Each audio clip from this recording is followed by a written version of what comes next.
Hello guys, I ngasi mayang to pudun laksari ba film asigi maming idaram mai latho hai kana khangai. Film asi 2013 gi May gi tang trom leda release tokiba Telugu romance action film amani. Film asi ai nuksiraba maruf oken amadi arun kumana khanbirakpani. Amadi Allu Arjun gi Die Hard friends in the su dedicate tawjari. Film asi ai ne estimation tokiba sita soikiba lan kiba yawsu mayam khara khajinga piu amadi mayam gi mamal yamaba sapona simba singu thambiram. Film asina fangkiba IMDb rate na 10 gi manungda 5.8 ni aduga Google users taki 80% like pirakhi. Film asigi director Puri Jagannath ni, film asigi producer na Badla Ganesh ni. Mahangna Parmeswara Art Production gi makhada film asi production to. Film asida mayam gi pukning puduna sadiba film asigi hero stylish star Allu Arjun ni mahangna sanju gi thodang loki. Film asing ahan ba heroine gi saktam da amla pol ni mahangna komal gi thodang loki. Film asigi ani suba heroine asina film asigi thawai hapna su chali akang sagi saktam da Catherine Teresa ni. Film asigi Belen gi saktam da Saur Ali mahangna Shankar gi thodang loki. Amadi mahaki manau nupa Saur gi saktam da Subaraju ni. Film asigi artist sing sunabudi panjatre adugu film asi loifok tabi nabagi damakta sinjari amadi film asi loifok tami naraga film asi mahau fangani hasmatang thamjage. Film asigi ahan bahubuda akangsagi mafa Central Minister oriba Rao Rameshna IS officer singa wari chanarami tongan ba diamond karba tawbo singu dandi piu haina adugu IS officer aduna satnaba tholakpada magi gari manung aduda sakangdaba nupa amana nongmai singdolda IS officer adu phaduna poki. IS officer adugi maming Rahul Sharma kawi. IS officer adu phariba gang leader adugi mamingna Shankar kawi. Mahangna koila karba tawbugi namada diamond karba tawi. Madugi matangda Rahul Sharma ga wari sanarami mobile da. Rahul Sharma na makhoi karbar gi matang da hai maduda Shankar na koila da diamond jauri bani amadi diamond haibase nupi singidi leiteng gi pukai uri bani aduda sunatana sar gi nupi su diamond pamlong bani kayam tharo haino haibada IS officer aduna yaramti adudagi IS officer adubu hatogan ki Shankar gi mioi amada Matangi mikupta minister aduna mayumda lakpada media gi miyoy singna wahang kaya ama hanglami adudi high tech scam gi matangda amadi minister aduga kari leinabagi habigi matang aduda maduda minister aduna di madu maga mari amata leinadi haina khumlami amadi mara leibasing dandi pigani haina su hairami Maduda media gi miyoy amana thabututi karor gi thabani haibada minister aduna miyoy adubu koksili amadi karor haibasibu zero kayana sage haina hangami minister aduna ma masa nathok naba media gi miyoy sing aduda wahai kaya amasu hairamlaga magi masa nupi ado ngasi mapalomda satkani haiduna masagi manakta amukta sanukigi haiduna manungda sangke tawda reporter nupa aduna Hoji pung kumari bok phadri escape oiba fibam asida minister gi masana mapanda satkani haribase yamna maram chadaba amani masisu chap chana thidokpa phai haiduna hairakpada minister na reporter aduda satpok chatri karino hariba mawongdubo haiba yare na lak yomsilaga pukhi na amu hairakani karino noibo satkadoribodo larik tambani hairamlaga sankhi Marakthana karigumba hakchangda kanagadaba posak kharagi matangda khara khaji khangminasi Isase iro nungaite aidana imogi miyoising asafa mata yawdaba asu kaima to kogi ni to godo hansilatra mama namang karigumba mata haijagise mama Madudine iram damsida saba hakchangda kanabudang oiraba anaba khudimaki solution piba ngamlaba side effect yawdraba chemical free oraba yai lifestyle ko ama leire mama yamna supaba sel susangdaba parasing duni mama perfect ionic minerals sini nauri songthaba tang sikpa tumba yadaba ngaksam naba khwang naba sokthaba sadau thungba phanba ngami mama ꯃꯁꯤ ꯈꯛꯇ ꯅꯠꯇꯦ ꯃꯥꯃ BP diabetes ꯁꯔꯨ ꯁꯌꯥꯡ ꯅꯨꯡꯉꯥꯏꯇꯕ ꯒ꯭ꯔꯥꯎꯠ ꯑꯦꯟꯊ꯭ꯔꯥꯏꯇꯤꯁ ꯆꯈꯥꯎ ꯁꯣꯛꯄ ꯊꯥꯏꯔꯣꯏꯗꯀꯤ ꯑꯣꯏꯕ ꯑꯅꯥꯕ ꯀꯤꯗꯅꯤꯗ ꯅꯨꯡ ꯂꯩꯕ ꯏꯁꯤꯡ ꯃꯔꯤ ꯅꯨꯡꯉꯥꯏꯇꯕ ꯁ꯭ꯀꯤꯟꯒꯤ ꯑꯣꯏꯕ ꯂꯥꯏꯅꯥꯁꯤꯡ ꯑꯃꯗꯤ ꯀꯦꯟꯁꯔꯕꯨꯁꯨ ꯐꯍꯟꯕ ꯉꯝꯃꯤ ꯑꯅꯤꯁꯨꯕꯗꯅꯦ ꯃꯥꯃ ꯄꯔꯐꯦꯛ ꯄ꯭ꯂꯁ ꯃꯥꯒꯤ ꯀꯥꯟꯅꯕꯗꯤꯅꯦ ꯍꯛꯆꯥꯡꯗ ꯀꯟꯈꯠꯍꯜꯂꯤ ꯂꯣꯛ ꯂꯥꯏꯍꯧ ꯈꯅꯥꯎ ꯅꯥꯕ ꯅꯤꯡꯊꯝ ꯁꯟꯕ ꯐꯍꯟꯕ ꯉꯝꯃꯤ ꯂꯤꯚꯔ ꯁꯦꯡꯗꯣꯛꯏ ꯚꯥꯏꯔꯁ ꯀꯌꯥꯗꯒꯤ ꯉꯥꯛꯊꯣꯛꯄ ꯉꯝꯃꯤ ꯀꯣꯂꯦꯁꯇ꯭ꯔꯣꯜ ꯍꯟꯊꯍꯜꯂꯤ ꯗꯥꯏꯕꯦꯇꯤꯁꯀꯤ ꯑꯀꯤꯕ ꯂꯩꯍꯟꯗꯦ ꯃꯁꯤꯗꯁꯨ ꯅꯠꯇꯅ ꯅꯨꯄꯥꯁꯤꯡꯒꯤ ꯑꯣꯏꯕ ꯇꯦꯁꯇꯦꯁꯇꯦꯔꯣꯟ ꯋꯥꯡꯍꯜꯂꯤ ꯃꯁꯤꯅ ꯅꯍꯥ ꯑꯣꯏꯍꯟꯗꯨꯅ ꯃꯇꯝ ꯈꯨꯗꯤꯡꯃꯛꯇ ꯊꯝꯕ ꯉꯝꯃꯤ ꯑꯍꯨꯝꯁꯨꯕꯗ ꯄꯔꯐꯦꯛ ꯑꯦꯛꯇꯤꯚ ꯕ꯭ꯔꯦꯟ ꯃꯁꯤꯅ IQ ꯂꯦꯚꯦꯜ ꯋꯥꯡꯍꯜꯂꯤ ꯀꯟꯁꯦꯟꯇ꯭ꯔꯦꯁꯟ ꯉꯝꯍꯜꯂꯤ ꯅꯤꯡꯁꯤꯡꯕꯒꯤ ꯁꯛꯇꯤꯁꯨ ꯋꯥꯡꯍꯜꯂꯤ ꯋꯥꯈꯜꯒꯤ ꯑꯋꯥꯕ ꯂꯩꯍꯟꯗꯦ ꯇꯦꯟꯁꯟ ꯍꯟꯊꯍꯜꯂꯤ ꯗꯤꯄ꯭ꯔꯦꯁꯟ ꯑꯃꯗꯤ ꯏꯃꯣꯁꯟꯕꯨꯁꯨ ꯀꯟꯇ꯭ꯔꯣꯜ ꯇꯧꯕ ꯉꯝꯃꯤ ꯃꯔꯤꯁꯨꯕꯗ ꯅꯨꯄꯤꯁꯤꯡꯒꯤ ꯑꯣꯏꯅ ꯌꯥꯝꯅ ꯐꯔꯕ ꯄꯔꯐꯦꯛ ꯋꯨꯃꯦꯟ ꯀꯦꯌꯔ ꯃꯥꯒꯤ ꯀꯥꯟꯅꯕ ꯍꯥꯏꯔꯒꯗꯤ ꯊꯥꯒꯤ ꯈꯣꯡꯀꯥꯞ ꯆꯥꯡ ꯅꯥꯏꯍꯜꯂꯤ ꯊꯥꯒꯤ ꯈꯣꯡꯀꯥꯞ ꯃꯅꯨꯡꯗ ꯄꯨꯛ ꯅꯥꯕ ꯂꯦꯡꯕ ꯊꯤꯟꯕ ꯑꯃꯗꯤ ꯏꯁꯥꯗ ꯅꯨꯡꯉꯥꯏꯇꯕ ꯂꯣꯏꯅꯃꯛ ꯐꯍꯜꯂꯤ ꯅꯨꯄꯤꯁꯤꯡꯒꯤ ꯑꯉꯧꯕ ꯀꯥ ꯍꯦꯟꯅ ꯆꯠꯄꯗꯒꯤꯁꯨ ꯐꯍꯟꯕ ꯉꯝꯃꯤ ꯑꯉꯥꯡ ꯈꯥꯎꯗ ꯄꯥꯕ ꯑꯃꯗꯤ ꯊꯥꯒꯠꯂꯛꯄ ꯐꯍꯜꯂꯛꯄ ꯉꯝꯃꯤ ꯑꯗꯨꯗꯁꯨ ꯅꯠꯇꯅ ꯑꯉꯥꯡ ꯈꯥꯎꯗ ꯑꯄꯣꯝ ꯃꯇꯣꯡ ꯂꯩꯕ ꯐꯍꯜꯂꯤ ꯑꯇꯩ ꯅꯨꯄꯤꯒꯤ ꯑꯣꯏꯕ ꯑꯅꯥꯕ ꯀꯌꯥꯗ ꯐꯍꯟꯕ ꯉꯝꯂꯕ ꯍꯤꯗꯥꯛꯅꯤ ꯃꯊꯪꯗ ꯄꯔꯐꯦꯛ ꯒ꯭ꯂꯣ ꯃꯥꯃ ꯍꯤꯗꯥꯛꯁꯤꯕꯨ ꯆꯥꯔꯕꯗꯤꯅꯦ ꯃꯥꯃꯁꯦ ꯁꯛꯀꯁꯦ ꯍꯦꯛꯇ ꯐꯖꯔꯛꯀꯗꯧꯔꯤꯕꯅꯤ ꯁꯝꯅ ꯍꯥꯏꯔꯕꯗ ꯎꯔꯤꯡ ꯃꯍꯤꯡ ꯍꯌꯤꯡ ꯃꯊꯤ ꯎꯟꯁꯥ ꯈꯨꯏꯖꯤꯜꯂꯛꯄ ꯏ ꯅꯨꯡꯁꯤꯠ ꯁꯦꯡꯂꯛꯇꯕ ꯃꯥꯏ ꯃꯛꯁꯤꯜꯂꯛꯄ ꯈꯨꯗꯤꯡꯃꯛꯁꯦ ꯍꯤꯗꯥꯛ ꯑꯁꯤꯅ ꯐꯍꯟꯕ ꯉꯝꯂꯕꯅꯤ ꯃꯥꯃ ꯑꯩꯁꯨ ꯍꯤꯗꯥꯛ ꯑꯁꯦ ꯂꯧꯕ ꯂꯥꯛꯂꯤꯕꯅꯤ ꯃꯥꯃ 이봉아 이상하게 알아이보니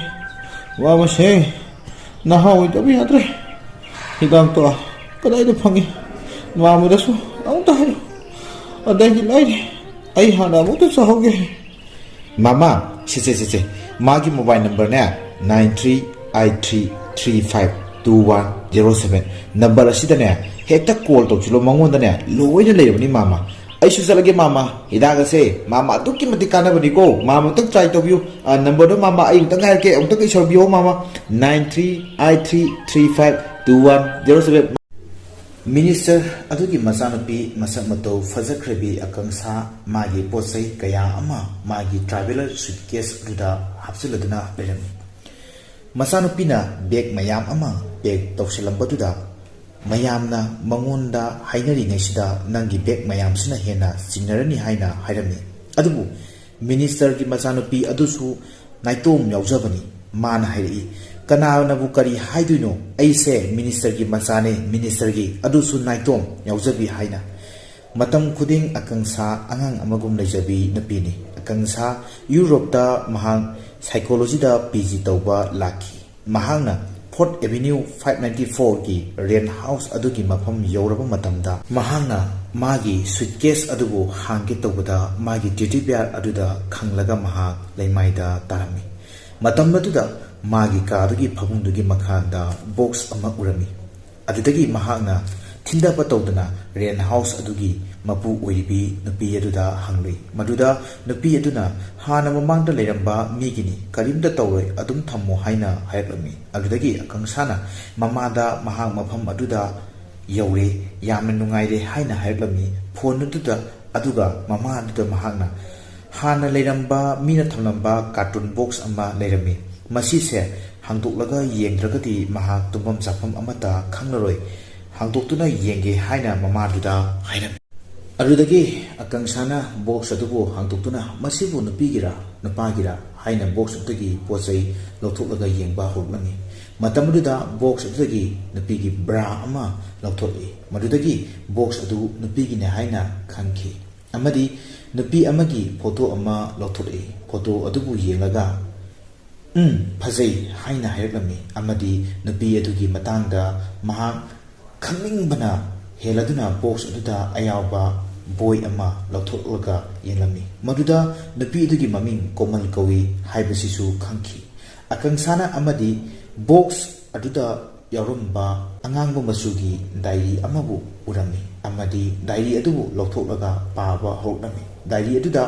ꯌꯥꯎꯔꯝꯕ ꯀꯣꯃꯜꯒꯤ ꯋꯥꯔꯤ ꯑꯗꯣ ꯑꯀꯪꯁꯥꯅ ꯄꯥꯕ ꯍꯧꯔꯛꯂꯝꯃꯤ ꯀꯣꯃꯜ ꯃꯐꯝ ꯑꯗꯨꯗ ꯚꯥꯏꯑꯣꯂꯤꯟ ꯇꯝꯕ ꯂꯥꯛꯈꯤꯕꯅꯤ꯫ ꯀꯣꯃꯜꯅ ꯃꯥꯒꯤ ꯀꯥꯗꯒꯤ ꯕꯦꯜꯀꯣꯅꯤꯗꯒꯤ ꯃꯃꯥꯡꯂꯣꯝꯗ ꯂꯩꯔꯤꯕ ꯐꯖꯔꯕ ꯁꯤꯅꯔꯤꯒꯤ ꯃꯇꯥꯡꯗ ꯗꯥꯏꯔꯤ ꯑꯗꯨꯗ ꯍꯥꯏꯔꯝꯕꯗꯒꯤ ꯑꯀꯪꯁꯥꯁꯨ ꯃꯥꯁꯨ ꯊꯤꯟꯊꯕ ꯇꯧꯗꯨꯅ ꯃꯃꯥꯡꯗ ꯊꯣꯛꯂꯗꯨꯅ ꯌꯦꯡꯂꯝꯃꯤ ꯑꯃꯗꯤ ꯃꯐꯝ ꯑꯗꯨꯒꯤ ꯐꯖꯕꯗꯣ ꯎꯕꯗ ꯃꯥꯁꯨ ꯌꯥꯝꯅ ꯍꯔꯥꯎꯖꯔꯝꯃꯤ ꯑꯃꯗꯤ ꯃꯍꯥꯛꯅ ꯃꯈꯥ ꯇꯥꯅ ꯗꯥꯏꯔꯤ ꯑꯗꯨꯕꯨ ꯄꯥꯔꯝꯃꯤ꯫ ꯀꯣꯃꯜꯅ ꯃꯐꯝ ꯑꯗꯨ ꯌꯧꯕꯒ ꯃꯌꯨꯝꯗ ꯀꯣꯜ ꯇꯧꯗꯨꯅ ꯃꯃꯥ ꯑꯃꯗꯤ ꯃꯄꯥꯗ ꯄꯨꯟꯅ ꯋꯥꯔꯤ ꯁꯥꯔꯝꯃꯤ꯫ ꯀꯣꯃꯜꯒꯤ ꯃꯄꯥ ꯑꯗꯨ ꯚꯥꯏꯑꯣꯂꯤꯟ ꯈꯣꯡꯕ ꯃꯤꯑꯣꯏ ꯑꯃꯅꯤ꯫ ꯀꯣꯃꯜꯕꯨ ꯃꯄꯥꯅ ꯚꯥꯏꯑꯣꯂꯤꯟ ꯈꯣꯡꯕ ꯑꯐꯥꯎꯕ ꯃꯤ ꯑꯃ ꯑꯣꯏꯍꯟꯅꯤꯡꯉꯤ꯫ ꯀꯣꯃꯜꯒꯤ ꯃꯃꯥꯅꯗꯤ ꯚꯥꯏꯑꯣꯂꯤꯟ ꯑꯗꯨꯕꯨ ꯄꯥꯝꯂꯝꯗꯦ ꯃꯔꯝꯗꯤ ꯂꯨꯍꯣꯡꯕꯗꯒꯤ ꯍꯧꯔꯒ ꯑꯁꯨꯛ ꯁꯥꯡꯂꯕ ꯃꯇꯝ ꯑꯗꯨꯗ ꯚꯥꯏꯑꯣꯂꯤꯟꯒꯤ ꯃꯈꯣꯜꯗꯃꯛ ꯇꯥꯔꯛꯄꯗꯒꯤ ꯃꯃꯥꯅꯗꯤ ꯀꯣꯃꯜꯕꯨ ꯚꯥꯏꯑꯣꯂꯤꯟ ꯅꯠꯇꯕ ꯑꯇꯣꯞꯄ ꯏꯟꯁꯇ꯭ꯔꯨꯃꯦꯟ ꯃ꯭ꯌꯨꯖꯤꯛ ꯑꯣꯏꯅ ꯇꯝꯍꯟꯕꯁꯨ ꯄꯥꯝꯃꯤ꯫ ꯀꯣꯃꯜꯅ ꯑꯍꯥꯟꯕ ꯃ꯭ꯌꯨꯖꯤꯛ ꯀꯣꯂꯦꯖ ꯑꯗꯨꯗ ꯂꯥꯛꯄ ꯅꯨꯃꯤꯠꯅꯤ꯫ ꯅꯨꯄꯥ ꯑꯃꯅ ꯅꯨꯄꯥ ꯑꯃꯕꯨ ꯇꯥꯟꯅꯔꯛꯏ꯫ ꯇꯥꯟꯅꯔꯛꯂꯤꯕ ꯅꯨꯄꯥꯗꯨꯗꯤ ꯑꯇꯩ ꯀꯅꯥꯁꯨ ꯅꯠꯇꯦ, ꯐꯤꯂꯝ ꯑꯁꯤꯒꯤ ꯍꯦꯔꯣꯅꯤ꯫ ꯃꯈꯣꯏꯅ ꯀꯣꯃꯜꯅ ꯂꯥꯛꯂꯤꯕ ꯂꯝꯕꯤ ꯑꯗꯨꯗ ꯇꯝꯅ ꯆꯪꯁꯤꯜꯂꯛꯏ꯫ ꯑꯗꯨꯗ ꯁꯟꯖꯨꯅ ꯀꯣꯃꯜꯒꯤ ꯚꯥꯏꯑꯣꯂꯤꯟ ꯑꯗꯨꯅ ꯅꯨꯄꯥ ꯑꯗꯨꯗ ꯊꯨꯝꯇꯠꯂꯝꯃꯤ꯫ ꯅꯨꯄꯥ ꯑꯗꯨ ꯁꯟꯖꯨꯅ ꯇꯥꯔꯛꯄꯒꯤ ꯃꯔꯝꯗꯤ ꯅꯨꯄꯥ ꯑꯗꯨꯅ ꯅꯨꯄꯤ ꯑꯃꯒꯤ ꯕꯦꯒ ꯑꯃ ꯃꯨꯜꯂꯒ ꯆꯦꯟꯈꯤꯕꯒꯤꯅꯤ꯫ ꯀꯣꯃꯜꯒꯤ ꯋꯥꯔꯤ ꯑꯗꯨꯗ ꯑꯀꯪꯁꯥꯅ ꯈꯜꯂꯝꯃꯤ, ꯅꯨꯄꯥ ꯈꯨꯗꯤꯡꯃꯛꯁꯤꯡꯁꯦ ꯑꯁꯨꯝꯅ ꯂꯣꯏ ꯇꯧꯏ, ꯃꯈꯣꯏꯁꯤꯗꯤꯅꯦ ꯑꯩꯈꯣꯏꯗꯒꯤ ꯂꯥꯞꯅ ꯊꯝꯒꯗꯕꯅꯦ, ꯊꯝꯕꯅꯁꯨ ꯐꯩ ꯍꯥꯏꯅꯕꯨ ꯍꯥꯏꯖꯔꯝꯃꯤ ꯑꯃꯗꯤ ꯃꯈꯥ ꯇꯥꯅ ꯗꯥꯏꯔꯤ ꯑꯗꯨꯗ ꯌꯦꯡꯂꯝꯃꯤ꯫ ꯃꯗꯨꯗ ꯁꯟꯖꯨꯒꯤ ꯐꯣꯇꯣ ꯑꯃ ꯌꯥꯎꯔꯝꯕꯗꯣ ꯑꯀꯪꯁꯥꯅ ꯌꯦꯡꯂꯝꯃꯤ꯫ ꯃꯊꯪꯒꯤ ꯃꯤꯀꯨꯞꯇꯅ ꯁꯟꯖꯨꯅ ꯂꯝꯕꯤꯗ ꯏꯁꯩ ꯁꯛꯇꯨꯅ ꯗꯥꯟꯁ ꯇꯧꯗꯨꯅ ꯂꯩꯔꯝꯃꯤ꯫ ꯃꯥꯒꯤ ꯏꯁꯩ ꯑꯗꯨ ꯑꯀꯪꯁꯥꯁꯨ ꯌꯦꯡꯂꯝꯃꯤ꯫ ꯏꯁꯩ ꯑꯗꯣ ꯂꯣꯏꯔꯗꯨꯅ ꯃꯌꯨꯝ ꯆꯠꯅꯈ꯭ꯔꯕꯗ ꯑꯀꯪꯁꯥꯁꯨ ꯆꯠꯂꯒꯦ ꯇꯧꯏ꯫ ꯃꯗꯨꯗ ꯁꯟꯖꯨꯅ ꯑꯀꯪꯁꯥꯗ ꯀꯧꯔꯛꯏ ꯑꯃꯗꯤ ꯍꯥꯏꯔꯛꯏ, ꯅꯪ ꯑꯗꯨꯒꯤ ꯔꯦꯟ ꯍꯥꯎꯁ ꯑꯗꯨꯗ ꯅꯧꯅ ꯂꯥꯛꯄ ꯅꯨꯄꯤꯗꯣ ꯅꯠꯇ꯭ꯔꯣ ꯍꯥꯏꯅ ꯑꯃꯗꯤ ꯃꯤꯡꯁꯨ ꯍꯪꯂꯝꯃꯤ꯫ ꯑꯀꯪꯁꯥꯅꯗꯤ ꯁꯟꯖꯨꯗ ꯃꯗꯨꯒꯤ ꯔꯦꯟ ꯍꯥꯎꯁ ꯑꯗꯨꯗ ꯑꯩꯅ ꯂꯥꯛꯄꯗ ꯃꯥꯅ ꯀꯃꯥꯏꯅ ꯈꯪꯂꯤꯖꯥꯠꯅꯣ, ꯅꯠꯇ꯭ꯔꯒ ꯃꯁꯦ ꯑꯗꯨꯗ ꯂꯥꯛꯄ ꯃꯤ ꯈꯨꯗꯤꯡꯃꯛ ꯌꯦꯡ ꯂꯩꯔꯕꯖꯥꯠꯂꯥ ꯍꯥꯏꯅ ꯈꯪꯂꯝꯃꯤ ꯑꯃꯗꯤ ꯃꯐꯝ ꯖꯒꯥ ꯑꯃꯗ ꯐꯝꯂꯗꯨꯅ ꯗꯥꯏꯔꯤ ꯑꯗꯣ ꯃꯈꯥ ꯇꯥꯅ ꯄꯥꯕ ꯍꯧꯔꯛꯂꯝꯃꯤ꯫ ꯁꯟꯖꯨꯒꯤ ꯃꯇꯥꯡꯗ ꯈꯪꯅꯕ ꯀꯣꯃꯜ ꯃ꯭ꯌꯨꯖꯤꯛ ꯀꯣꯂꯦꯖ ꯑꯃꯗ ꯚꯥꯏꯑꯣꯂꯤꯟ ꯇꯝꯕ ꯂꯥꯛꯈꯤ꯫ ꯕ꯭ꯔꯍ꯭ꯃ ꯀꯧꯕ ꯑꯣꯖꯥ ꯑꯃꯗ, ꯕ꯭ꯔꯍ꯭ꯃ ꯏꯟꯗꯤꯌꯥꯗꯒꯤꯅꯤ꯫ ꯀꯣꯃꯜꯅ ꯕ꯭ꯔꯍ꯭ꯃꯒꯤ ꯃꯅꯥꯛ ꯌꯧꯕꯒ ꯃꯈꯣꯡ ꯁꯣꯛꯇꯨꯅ ꯈꯣꯏꯔꯝꯖꯔꯝꯃꯤ꯫ ꯃꯇꯝ ꯑꯗꯨꯗ ꯕ꯭ꯔꯍ꯭ꯃꯅ ꯀꯣꯃꯜꯒꯤ ꯃꯇꯧ ꯑꯗꯨꯕꯨ ꯃꯐꯝ ꯑꯗꯨꯗ ꯂꯩꯔꯤꯕ ꯁꯥꯇ꯭ꯔꯁꯤꯡ ꯑꯗꯨꯗ ꯃꯥꯒꯤ ꯃꯇꯧ ꯇꯝꯖꯧ ꯍꯥꯏꯅ ꯍꯥꯏꯔꯛꯂꯝꯃꯤ꯫ ꯕ꯭ꯔꯍ꯭ꯃꯅ ꯀꯣꯃꯜꯒꯤ ꯚꯥꯏꯑꯣꯂꯤꯟ ꯑꯗꯣ ꯑꯃꯨꯛꯇ ꯌꯦꯡꯖꯒꯦ, ꯑꯔꯤꯕ ꯚꯥꯏꯑꯣꯂꯤꯟ ꯑꯣꯏꯕꯅ ꯃꯍꯥꯛꯅ ꯀꯣꯃꯜꯅ ꯌꯦꯡꯖꯒꯦ ꯍꯥꯏꯅ ꯍꯥꯏꯔꯛꯂꯝꯃꯤ꯫ ꯀꯣꯃꯜꯅ ꯃꯥꯒꯤ ꯚꯥꯏꯑꯣꯂꯤꯟ ꯑꯗꯨꯗꯤ ꯀꯥꯏꯈ꯭ꯔꯦ ꯍꯥꯏꯅ ꯍꯥꯏꯔꯛꯂꯝꯃꯤ꯫ ꯃꯇꯝ ꯑꯗꯨꯗ ꯕ꯭ꯔꯍ꯭ꯃꯅ ꯁꯟꯖꯨꯅ ꯇꯧꯕ ꯅꯠꯇ꯭ꯔꯥ ꯍꯥꯏꯅ ꯁꯟꯖꯨꯒꯤ ꯃꯇꯥꯡꯗ ꯃꯁꯛ ꯇꯥꯛꯄꯗꯒꯤ ꯀꯣꯃꯜꯅ ꯍꯣꯏ ꯃꯥꯅꯦ ꯍꯥꯏꯅ ꯍꯥꯏꯔꯛꯂꯝꯃꯤ ꯑꯃꯗꯤ ꯕ꯭ꯔꯍ꯭ꯃꯅ ꯁꯟꯖꯨꯒꯤ ꯃꯇꯥꯡꯗ ꯋꯥꯍꯩ ꯀꯌꯥ ꯍꯥꯏꯔꯗꯨꯅ ꯁꯟꯖꯨꯒꯤ ꯂꯩꯐꯝ ꯇꯥꯛꯂꯝꯃꯤ ꯑꯃꯗꯤ ꯀꯣꯃꯜꯗ ꯃꯐꯝ ꯑꯗꯨꯗ ꯆꯠꯂꯒ ꯃꯥꯕꯨ ꯄꯔꯥ ꯑꯃ ꯇꯝꯕꯤꯔꯝꯃꯨ ꯍꯥꯏꯅ ꯌꯥꯊꯪ ꯄꯤꯔꯝꯃꯤ꯫ ꯀꯣꯃꯜꯅ ꯁꯟꯖꯨ ꯑꯃꯗꯤ ꯃꯥꯒꯤ ꯇꯤꯝꯒꯤ ꯃꯅꯥꯛꯇ ꯂꯥꯛꯂꯝꯃꯤ꯫ ꯁꯟꯖꯨꯒꯤ ꯀꯥꯡꯕꯨꯗꯣ ꯂꯝꯕꯤꯗ ꯏꯁꯩ ꯁꯛꯇꯨꯅ ꯂꯩꯔꯝꯃꯤ꯫ ꯃꯗꯨꯗ ꯀꯣꯃꯜꯅ ꯆꯪꯁꯤꯜꯂꯒ ꯁꯟꯖꯨꯗ ꯃꯥꯒꯤ ꯚꯥꯏꯑꯣꯂꯤꯟ ꯄꯤꯌꯨ ꯍꯥꯏꯗꯨꯅ ꯁꯟꯖꯨꯅ ꯊꯨꯒꯥꯏꯈ꯭ꯔꯕ ꯚꯥꯏꯑꯣꯂꯤꯟ ꯑꯃꯗꯤ ꯅꯨꯃꯤꯠꯇꯨꯒꯤ ꯋꯥꯔꯤꯗꯣ ꯂꯤꯗꯨꯅ ꯁꯟꯖꯨꯗ ꯒ꯭ꯌꯥꯟ ꯇꯥꯍꯜꯂꯝꯃꯤ꯫ ꯁꯟꯖꯨꯁꯨ ꯑꯍꯥꯟꯕꯗꯗꯤ ꯀꯣꯃꯜꯒꯤ ꯚꯥꯏꯑꯣꯂꯤꯟ ꯑꯗꯣ ꯑꯍꯟꯕ ꯂꯩꯔꯒꯦ ꯍꯥꯏꯅ ꯍꯥꯏꯔꯛꯂꯝꯃꯤ꯫ ꯁꯟꯖꯨꯒꯤ ꯋꯥꯍꯩ ꯑꯗꯨꯗ ꯀꯣꯃꯜꯅ ꯌꯥꯝꯅ ꯍꯔꯥꯎꯖꯔꯝꯃꯤ꯫ ꯀꯣꯃꯜꯅꯁꯨ ꯍꯥꯏꯔꯛꯂꯝꯃꯤ, ꯑꯩꯒꯤ ꯑꯣꯖꯥꯅꯗꯤ ꯅꯣꯏꯁꯦ ꯌꯥꯝꯅ ꯐꯠꯇꯦ ꯍꯥꯏ, ꯑꯗꯨꯕꯨ ꯑꯁꯦꯡꯕꯗꯗꯤ ꯅꯣꯏꯁꯦ ꯌꯥꯝꯅ ꯐꯩ ꯍꯥꯏꯕꯗꯒꯤ ꯁꯟꯖꯨ ꯑꯃꯗꯤ ꯃꯥꯒꯤ ꯃꯤꯑꯣꯏꯁꯤꯡ ꯑꯗꯨꯅ ꯑꯣꯖꯥꯗꯣ ꯀꯅꯥꯅꯣ ꯍꯥꯏꯕꯗ ꯀꯣꯃꯜꯅ ꯑꯣꯖꯥꯗꯨꯒꯤ ꯃꯃꯤꯡ ꯍꯥꯏꯔꯨꯕꯗꯒꯤ ꯁꯟꯖꯨꯒꯤ ꯀꯥꯡꯕꯨ ꯑꯗꯨꯅ ꯀꯣꯃꯜꯗ ꯀꯔꯦꯝꯅꯗꯨꯅ ꯍꯥꯏꯔꯛꯏ, ꯃꯗꯨꯒꯤ ꯑꯣꯖꯥꯗꯨꯅ ꯀꯔꯤ ꯃ꯭ꯌꯨꯖꯤꯛ ꯇꯥꯛꯀꯗꯣꯔꯤꯕꯅꯣ ꯍꯥꯏꯅ ꯀꯣꯃꯜꯁꯨ ꯃꯥꯒꯤ ꯑꯣꯖꯥ ꯀꯧꯕꯅꯤꯅ ꯁꯥꯎꯔꯝꯃꯤ ꯑꯃꯗꯤ ꯃꯥꯒꯤ ꯚꯥꯏꯑꯣꯂꯤꯟꯗꯣ ꯄꯤꯔꯛꯑꯣ ꯍꯥꯏꯔꯛꯂꯝꯃꯤ꯫ ꯃꯗꯨꯗ ꯁꯟꯖꯨꯅ ꯚꯥꯏꯑꯣꯂꯤꯟꯗꯣ ꯄꯤꯒꯦ ꯈꯜꯂꯝꯕꯅꯤ, ꯑꯗꯨꯕꯨ ꯍꯧꯖꯤꯛꯇꯤ ꯄꯤꯔꯔꯣꯏ, ꯅꯪ ꯑꯩꯒꯤ ꯌꯦꯛꯅꯕꯅꯤ, ꯀꯔꯤꯒꯨꯝꯕ ꯅꯪꯅ ꯚꯥꯏꯑꯣꯂꯤꯟꯗꯣ ꯄꯥꯝꯂꯒꯅ ꯅꯣꯏꯒꯤ ꯀꯣꯂꯦꯖ ꯑꯗꯨꯗ ꯆꯠꯂꯒ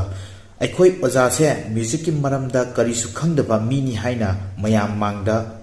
ꯂꯥꯎꯔꯨꯆꯣ, ꯑꯗꯨ ꯑꯣꯏꯔꯕꯗꯤ ꯅꯪꯒꯤ ꯚꯥꯏꯑꯣꯂꯤꯟ 5 ꯄꯤꯒꯅꯤ ꯍꯥꯏꯅ꯫ ꯑꯀꯪꯁꯥꯅ ꯗꯥꯏꯔꯤ ꯄꯥꯅ ꯄꯥꯅ ꯅꯣꯛꯆꯔꯝꯃꯤ ꯀꯣꯃꯜꯒꯤ ꯋꯥꯔꯤ ꯑꯗꯨꯗ꯫ ꯑꯀꯪꯁꯥꯅ ꯗꯥꯏꯔꯤ ꯄꯥꯔꯒ ꯐꯝꯂꯤꯕ ꯑꯗꯨꯒꯤ ꯅꯥꯀꯟꯗ ꯁꯟꯖꯨꯁꯨ ꯒꯤꯇꯔ ꯑꯃ ꯈꯣꯡꯂꯗꯨꯅ ꯂꯩꯔꯝꯃꯤ꯫ ꯑꯗꯨꯗ ꯑꯀꯪꯁꯥꯅ ꯁꯟꯖꯨꯗ ꯀꯧꯔꯒ ꯁꯟꯖꯨꯒꯤ ꯇꯤꯝꯁꯤꯡꯗꯣ ꯀꯗꯥꯏꯗ ꯂꯩꯈ꯭ꯔꯦ ꯍꯥꯏꯅ ꯍꯪꯉꯤ꯫ ꯁꯟꯖꯨꯅ ꯃꯥꯒꯤ ꯇꯤꯝꯒꯤ ꯃꯇꯥꯡꯗ ꯀꯃꯥꯏꯅ ꯈꯪꯉꯤꯅꯣ ꯍꯪꯂꯝꯃꯤ꯫ ꯑꯗꯨꯗ ꯑꯀꯪꯁꯥꯅ ꯃꯥꯗꯤ ꯂꯣꯏꯅ ꯈꯪꯉꯤ, ꯃꯥꯁꯦ ꯁꯥꯏꯀꯣꯂꯣꯖꯤꯒꯤ ꯁꯥꯇ꯭ꯔꯅꯤ, ꯃꯤꯅꯤꯠ 2 ꯃꯥꯒ ꯂꯩꯃꯤꯟꯅꯕꯗ ꯃꯤꯁꯤꯡꯒꯤ ꯃꯁꯥ ꯃꯁꯥꯒꯤ ꯃꯔꯝꯗ ꯂꯣꯏꯅ ꯈꯪꯉꯤ ꯍꯥꯏꯅ ꯍꯥꯏꯔꯝꯃꯤ amadi Sanju amadi Akangsa table amada unna phaminaduna Sanjuna magi matangda kari kari khange haina hanglami magi matangda masari karamba mino haina matamaduda Akangsana Sanjugi matangda loinamakti khangdabana aina khanglibase haibada nangna samak phau khanglamoi hairaga thuklei Akangsana Sanjugi manakdagi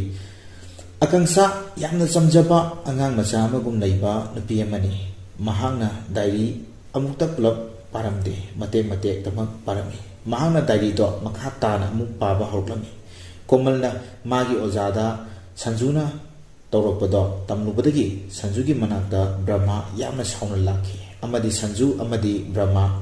anigi marakta marai yetnarakpagi makhoi ani competition tongnasi hainaraga moi anigi marakta competition tongnarami adubu Brahmagi suda Sanju amadi magi team singado inbang ngamlamde madudagi Brahmada lansare haina haijarami aduda Brahmana Sanjuda aingonda lale hairaga yabnati haige hairabasu nupi asida magi violin ado piraga haigadabani haina haibadagi Sanjuna Komalda violin ama Sanjuna Komalda nungsibagi wari phongdokami nungdangda pau phongnabagi number amadi magi leifam hanglami Komalgi samjaraba matawaduda Sanjudi thamoi sengna nungsijarami Akangsadi diary adu pana mangonda thokpa amagum machin aduda masigi nupase araiba nupanati kaina haijarami mathangi kari thui haiduna Akangsana Komalgi diary do makha tana paba horami Komal magi violin tampham aduda violin khongna Sanjugi wakhalda tauduna leirami magi nachumdaba mataudu ubada Brahmana Komalda nganglami maduda Komalsu violin gi mahut guitar oina tamningi haina hairakpadagi Brahmana hena sauraduna Komalda nganglami nakal amadana Sankarna magi business amagi Indian rupees kaya ama dollar da onthoklaga hapchangi haina foreign gi bank officer amada hairami adubu officer aduna madu crime gi posatni yaba ngamloi haina hairamami matamaduda Sankarna mana haidokiba wadi aremba taba yari aduna pung kunmari gi matam pigani maduda munna khalo nangi surprise ama oigani natrabadi hairaduna warning torokami mathangi mikupta Sanjuna Komalbu magi bike da haplaga puraga lai maduda Komalna kadaidano hangbadagi Sanjuna Komalbu lambi mapal amada thamnamlaga magi gari do thauduna sakki maramdi Komalna wa mayam ama hangbaduda Komalsu minute manga bukki manungda halak abdi phai natrabadi magi gari duga punna manghangani haina matau ulami Komal masana camera da video namba yamna pamjaba na pini mahangna magi camera adu lawthoklaga usek kayana paibado video namlami adubu mahangna Sanjugi gari makhol tabadagi nakanda laithorapada magi camera gi maiwon adusu onthoklami adubu nakal aduda Sankarna bengdugi nupa adubu nomuina kaptuna halami adubu Komal gi camera aduda tarami adubu Komal masana di khangjaramde Komalsu Sanju lakpaduda Sanjuda yenglami makhunna camera ado pairaga adubu Sanjugi gari makholaduda laithorakpada Sankarna Komalna camera nambado urame madudagi magi manau nupa sohor aduda camera ado munnaba amadi nupido nathon kidanaba hairaklami sohorna nupido tanarakhi adubu Sanjugi gari do thokibana hankibadagi phangaude Sanju amadi Komal asipu mafam amada laklami amadi Sanjuna magi thamugi oiba warol kaya ama phongdoklami Komalgi mafamda Komalgi ing tapa mataudusu Sanjuna phongdoklami tasena Komal yamna samjabi khungangi nupi amani Sanjusu magi thamugi wari amadi mase yamna lanjadaba mini hainaga hairaduna haijarami Komal aduda nungdangi matamni Komal tumba yaduna leirami wakhal thoktabadagi Sanjuda call tawjarami adubu Sanjudi Komalgi kadugi thongnau adubu hangnaba tawroklami Komalna call tawrakpa matam adudagi Sanjuna Komalgi kaduda sanglaga Komalda nungsi irang horomi amadi Komalda kiss tawrmi wari ado parubada Akangsana magi masada thokpa thabak amagum khalami ꯃꯥꯅ ꯂꯩꯔꯤꯕ ꯀꯥꯗꯨꯗ ꯊꯣꯛꯈꯤꯕ ꯊꯕꯛꯅꯤꯅ ꯑꯗꯨꯒ ꯑꯃꯨꯛꯁꯨ ꯍꯥꯏꯖꯔꯛꯂꯝꯃꯤ ꯀꯣꯃꯜꯗꯕꯨ ꯌꯥꯖꯕꯒꯤ ꯋꯥꯅꯤ ꯑꯩꯉꯣꯟꯗꯒꯗꯤ ꯌꯥꯔꯣꯏ ꯑꯩꯗꯤ ꯁꯥꯏꯀꯣꯂꯣꯖꯤꯒꯤ ꯁꯥꯇ꯭ꯔꯅꯤ ꯍꯥꯏꯔꯗꯨꯅ ꯊꯥꯡ ꯑꯃ ꯄꯥꯏꯈꯠꯂꯒ ꯆꯕꯠ ꯆꯕꯠ ꯌꯥꯟꯕꯒꯤ ꯃꯇꯧꯒꯨꯝ ꯇꯧꯔꯝꯃꯤ ꯑꯩꯅ ꯀꯩꯗꯧꯒꯤ ꯌꯦꯡꯉꯣ ꯍꯧꯖꯤꯛꯇꯤ ꯀꯤꯔꯝꯂꯅꯤꯅꯦ ꯁꯟꯖꯨꯒ ꯍꯥꯏꯔꯗꯨꯅ ꯊꯥꯡ ꯑꯗꯣ ꯐꯠ ꯐꯠ ꯍꯥꯏꯔꯗꯨꯅ ꯇꯧꯔꯛꯂꯝꯃꯤ ꯑꯃꯗꯤ ꯃꯁꯥ ꯃꯊꯟꯗ ꯑꯃꯨꯛ ꯅꯣꯛꯆꯔꯝꯃꯤ ꯑꯗꯨꯒ ꯑꯃꯨꯛꯁꯨ ꯍꯥꯏꯖꯔꯝꯃꯤ ꯑꯩꯁꯤꯕꯨ ꯌꯥꯝꯅꯒ ꯁꯥꯊꯤꯔꯕ꯭ꯔꯅꯦ ꯀꯥꯏꯅ ꯍꯥꯏꯔꯗꯨꯅ ꯃꯊꯪꯒꯤ ꯃꯤꯀꯨꯞꯇ ꯁꯟꯖꯨꯅ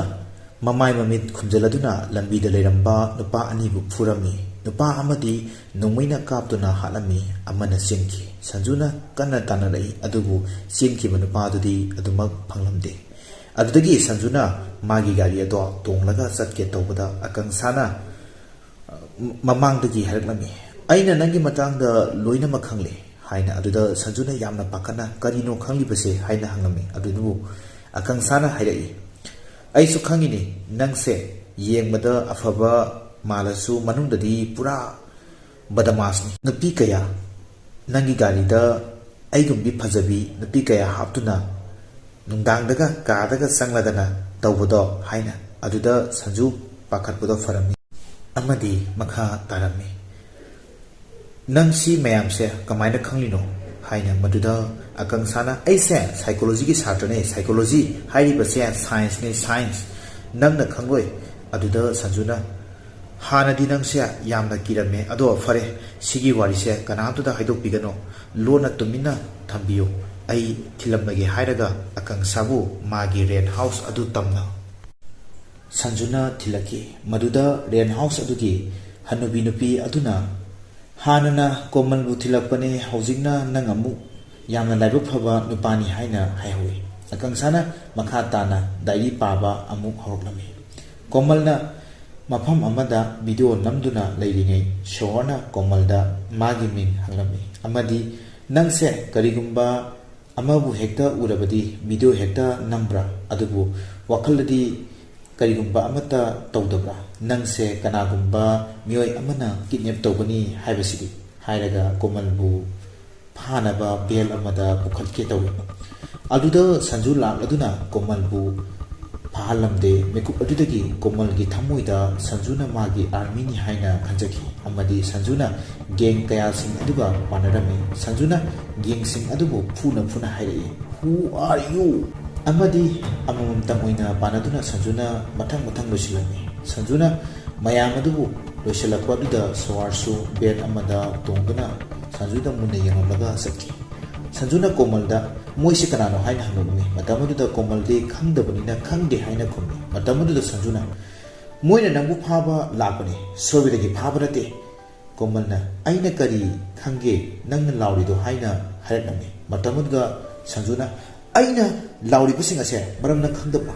ꯅꯪꯉꯣꯟꯗ ꯀꯔꯤꯒꯨꯝꯕ ꯐꯠꯇꯅꯨꯡꯗ ꯊꯣꯛꯂꯕꯗꯤ ꯑꯩꯁꯦ ꯍꯤꯡꯅ ꯍꯤꯡꯅ ꯁꯤꯒꯗꯧꯔꯤꯕꯅꯤ ꯍꯥꯏꯅ ꯊꯃꯣꯏꯗꯒꯤ ꯁꯦꯡꯂꯕ ꯋꯥꯍꯩ ꯑꯗꯣ ꯐꯣꯡꯗꯣꯔꯛ ꯃꯗꯨꯗ ꯀꯣꯃꯜꯅ ꯁꯟꯖꯨꯕꯨ ꯆꯦꯠ ꯀꯣꯟꯁꯤꯟꯖꯈꯤ ꯑꯀꯪꯁꯥꯅ ꯋꯥꯔꯤꯗꯨꯒꯤ ꯃꯇꯥꯡꯗ ꯃꯥꯒꯤ ꯃꯃꯥꯗ ꯇꯝꯖꯔꯝꯃꯤ ꯑꯃꯗꯤ ꯃꯃꯥꯗꯨꯅ ꯋꯥꯔꯤ ꯑꯗꯨꯗ ꯌꯥꯎꯔꯤꯕ ꯃꯤꯑꯣꯏꯁꯤꯡ ꯑꯗꯨꯗꯤ ꯊꯦꯡꯅꯔꯕ꯭ꯔꯥ ꯍꯥꯏꯕꯗ ꯑꯀꯪꯁꯥꯅ ꯅꯨꯄꯤꯗꯨꯗꯤ ꯊꯦꯡꯅꯗ꯭ꯔꯤ ꯑꯗꯨꯕꯨ ꯅꯨꯄꯥꯗꯨꯗꯤ ꯊꯦꯡꯅꯔꯦ ꯉꯥꯏꯍꯥꯛ ꯂꯩꯇꯅ ꯊꯦꯡꯅꯔꯦ ꯍꯥꯏꯅ ꯍꯥꯏꯔꯛꯂꯝꯃꯤ ꯑꯗꯨꯗ ꯃꯃꯥꯗꯨꯅ ꯅꯪꯅ ꯅꯪꯒꯤ ꯗꯥꯏꯔꯤꯗꯣ ꯑꯃꯨꯛꯇ ꯄꯨꯂꯞ ꯄꯥꯕ ꯌꯥꯗꯕ꯭ꯔꯥ ꯍꯥꯏꯕꯗ ꯑꯀꯪꯁꯥꯅ ꯉꯥꯏꯔꯒ ꯄꯥꯕꯁꯤꯅꯅꯦ ꯃꯍꯥꯎꯁꯦ ꯌꯥꯝꯅ ꯍꯦꯜꯂꯦ ꯍꯥꯏꯅ ꯍꯥꯏꯔꯛꯂꯝꯃꯤ ꯁꯟꯖꯨ ꯃꯊꯟꯇ ꯇꯨꯃꯤꯟꯅ ꯐꯝꯗꯨꯅ ꯂꯩꯔꯝꯃꯤ ꯑꯀꯪꯁꯥꯅ ꯃꯅꯥꯛꯇ ꯆꯪꯁꯤꯜꯂꯗꯨꯅ ꯋꯥꯔꯤ ꯇꯧꯁꯤꯜꯂꯝꯃꯤ ꯃꯊꯟꯇ ꯐꯝ ꯂꯩꯔꯝꯕꯗꯨꯗ ꯀꯔꯤꯒꯤꯅꯣ ꯇꯨꯃꯤꯟꯅ ꯂꯩꯔꯤꯁꯤꯕꯣ ꯀꯅꯥ ꯉꯥꯏꯔꯤꯕꯅꯣ ꯍꯥꯏꯅ ꯍꯪꯂꯛꯂꯝꯃꯤ ꯃꯗꯨꯗ ꯁꯟꯖꯨꯅ ꯃꯥꯒꯤꯗꯃꯛ ꯀꯅꯥꯁꯨ ꯂꯥꯛꯂꯔꯣꯏ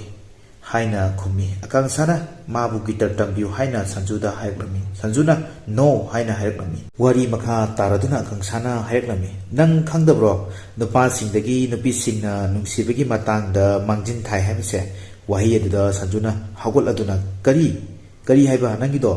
ꯅꯨꯄꯤꯁꯤꯡꯗꯤꯅꯦ ꯕꯨꯙꯨꯅꯤ ꯕꯨꯙꯤ ꯅꯨꯄꯥꯒꯅꯦ ꯌꯦꯡꯅꯕꯗ ꯅꯨꯄꯤꯒ ꯌꯦꯡꯅꯕꯗꯗꯤꯅꯦ ꯂꯞ ꯑꯦꯠ ꯐꯥꯔꯁ ꯁꯥꯏꯠꯇ ꯌꯦꯡꯉꯨ ꯀꯅꯥꯅ ꯅꯨꯡꯁꯤ ꯍꯥꯟꯅ ꯐꯣꯡꯗꯣꯛꯀꯦ ꯅꯨꯄꯥꯁꯤꯡꯅ ꯅꯠꯇ꯭ꯔꯣ ꯅꯨꯄꯤꯁꯤꯡꯗꯤ ꯃꯁꯤꯗ ꯅꯨꯄꯥꯗꯨꯒꯤ ꯕꯦꯛꯒ꯭ꯔꯥꯎꯟ ꯍꯥꯟꯅ ꯀꯃꯥꯏꯅ ꯇꯧꯏ ꯃꯥꯅ ꯀꯔꯤ ꯇꯧꯔꯤ ꯃꯥꯁꯦ ꯀꯃꯥꯏꯅ ꯇꯧꯕ ꯃꯤꯅꯣ ꯃꯌꯥꯝ ꯑꯁꯦ ꯌꯦꯡꯂꯒꯅꯤ ꯐꯣꯡꯗꯣꯔꯛꯀꯗꯧꯔꯤꯕꯁꯦ ꯑꯁꯨꯝꯅ haiduna leirami amadi akangsana diary ado amuk page tawbada sanjuna nangsu diary iba pamjaba miro hangi aduda akangsana nangsu ibra haina hangbada sanjuna aidi kari iduno adugumlaba thabakudine nupi ngana tawdaba thabakne hairapnaga satki akangsa makhatana amu diary paba horaki sanjuna komalbu magi tampakta phamanladuna twitter tambirambi diary ado parubada akangsana komalna aingonagi masen amata henbasu nate aduga aibuna tambiyu yadaba haina machin aduda sonaduna leirami sanjuna komalbu gitar tambiri ngaida violin brahma laktuna komalda saurami amadi nganglami amadi komalgi imungda violin brahmana call toksilakami amadi komal se yamna hongre noigi ariba violin dusune thugai khrabani sanju ko bune nupa amana aduga nupa duga maga amuk tinaduna leire maduda komalgi mapa aduna sanjugi matangda hangbada violin brahmana magi background haibidine kasulai bunate guitar khogi western music tawi classical music pu muthatnaba honariba nupa amani aduna nangi na chana pise yunda tuna koksilu haibami komalgi mapana mama aduda yumsigi ariba violin adubu thugai khre aina kamaina laioi khraba babaduda pause haigadoru no haina maduda komalgi mamanadi adudi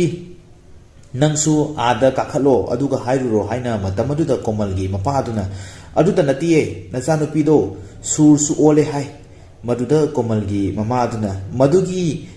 mayum panba khangdaba nupaduna hairaga yarabro magido kalaktana tawribani mabu kayamna phaba mino masana mayum thadoklaga huranba amagum europe ta sakhiba natro adugumlaba miduna haiba wadubu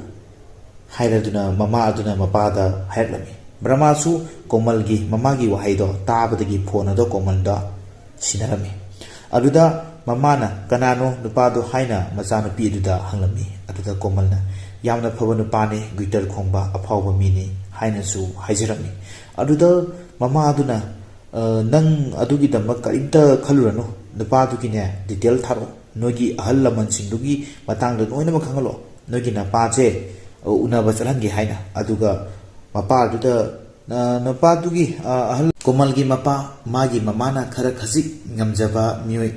oibana mamagi waduda yarami mathangi numita sanjuna video call tawduna komalgi ahal laman amadi sanjugi ahal laman punna tawduna wari sarami komalgi imung manungdi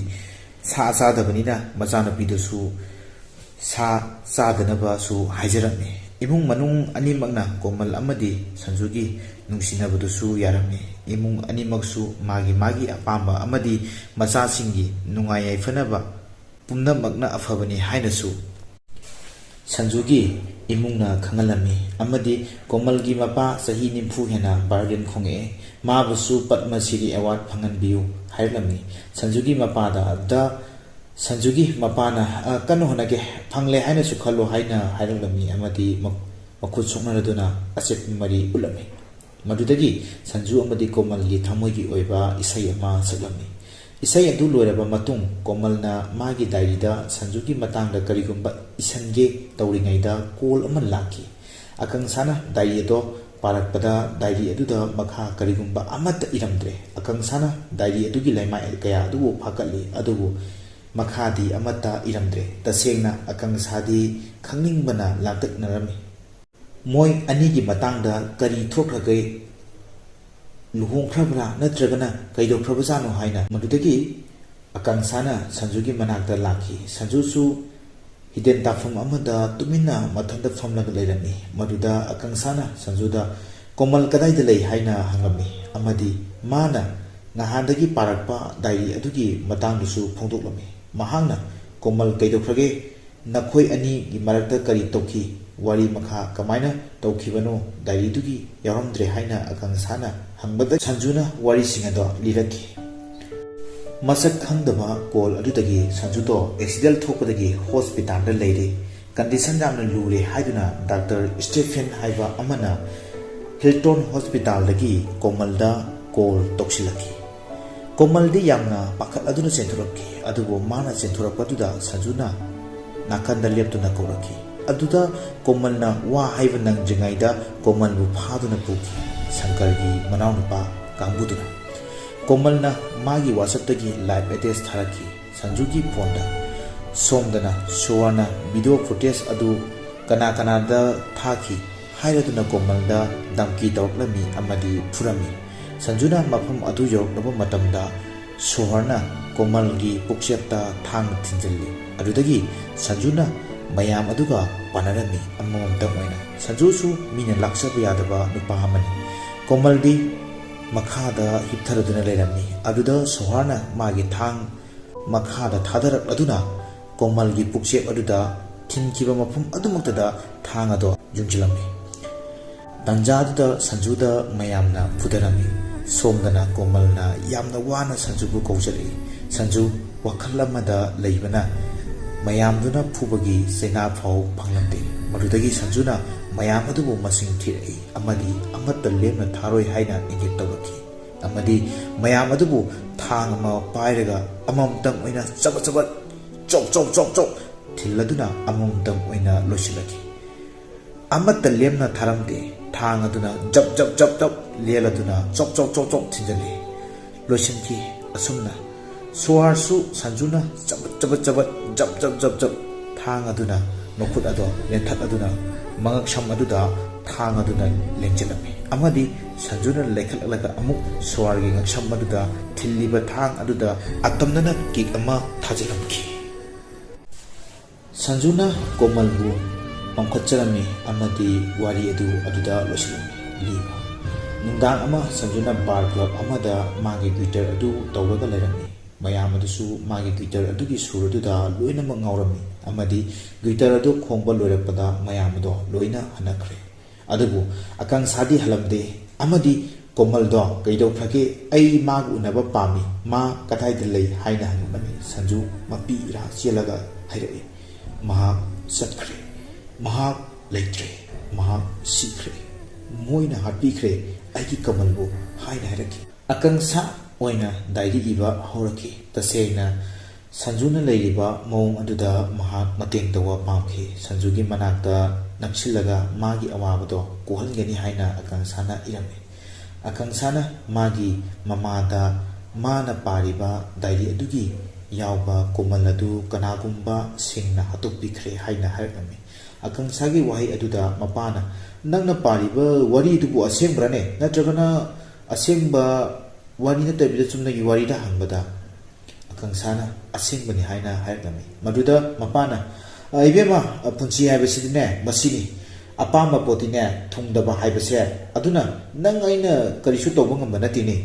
Nandi psychology student, Adugumla Bawa Poma de Henjanasa, Wahanganunda, Haina. Matangi Mikupta, Krishna Kawa, Lupa Ama, Violin Brahmaki Manakta, Latlami, Amadi Mase, Mayam, Angauba, Kisnani, Haine Lowy.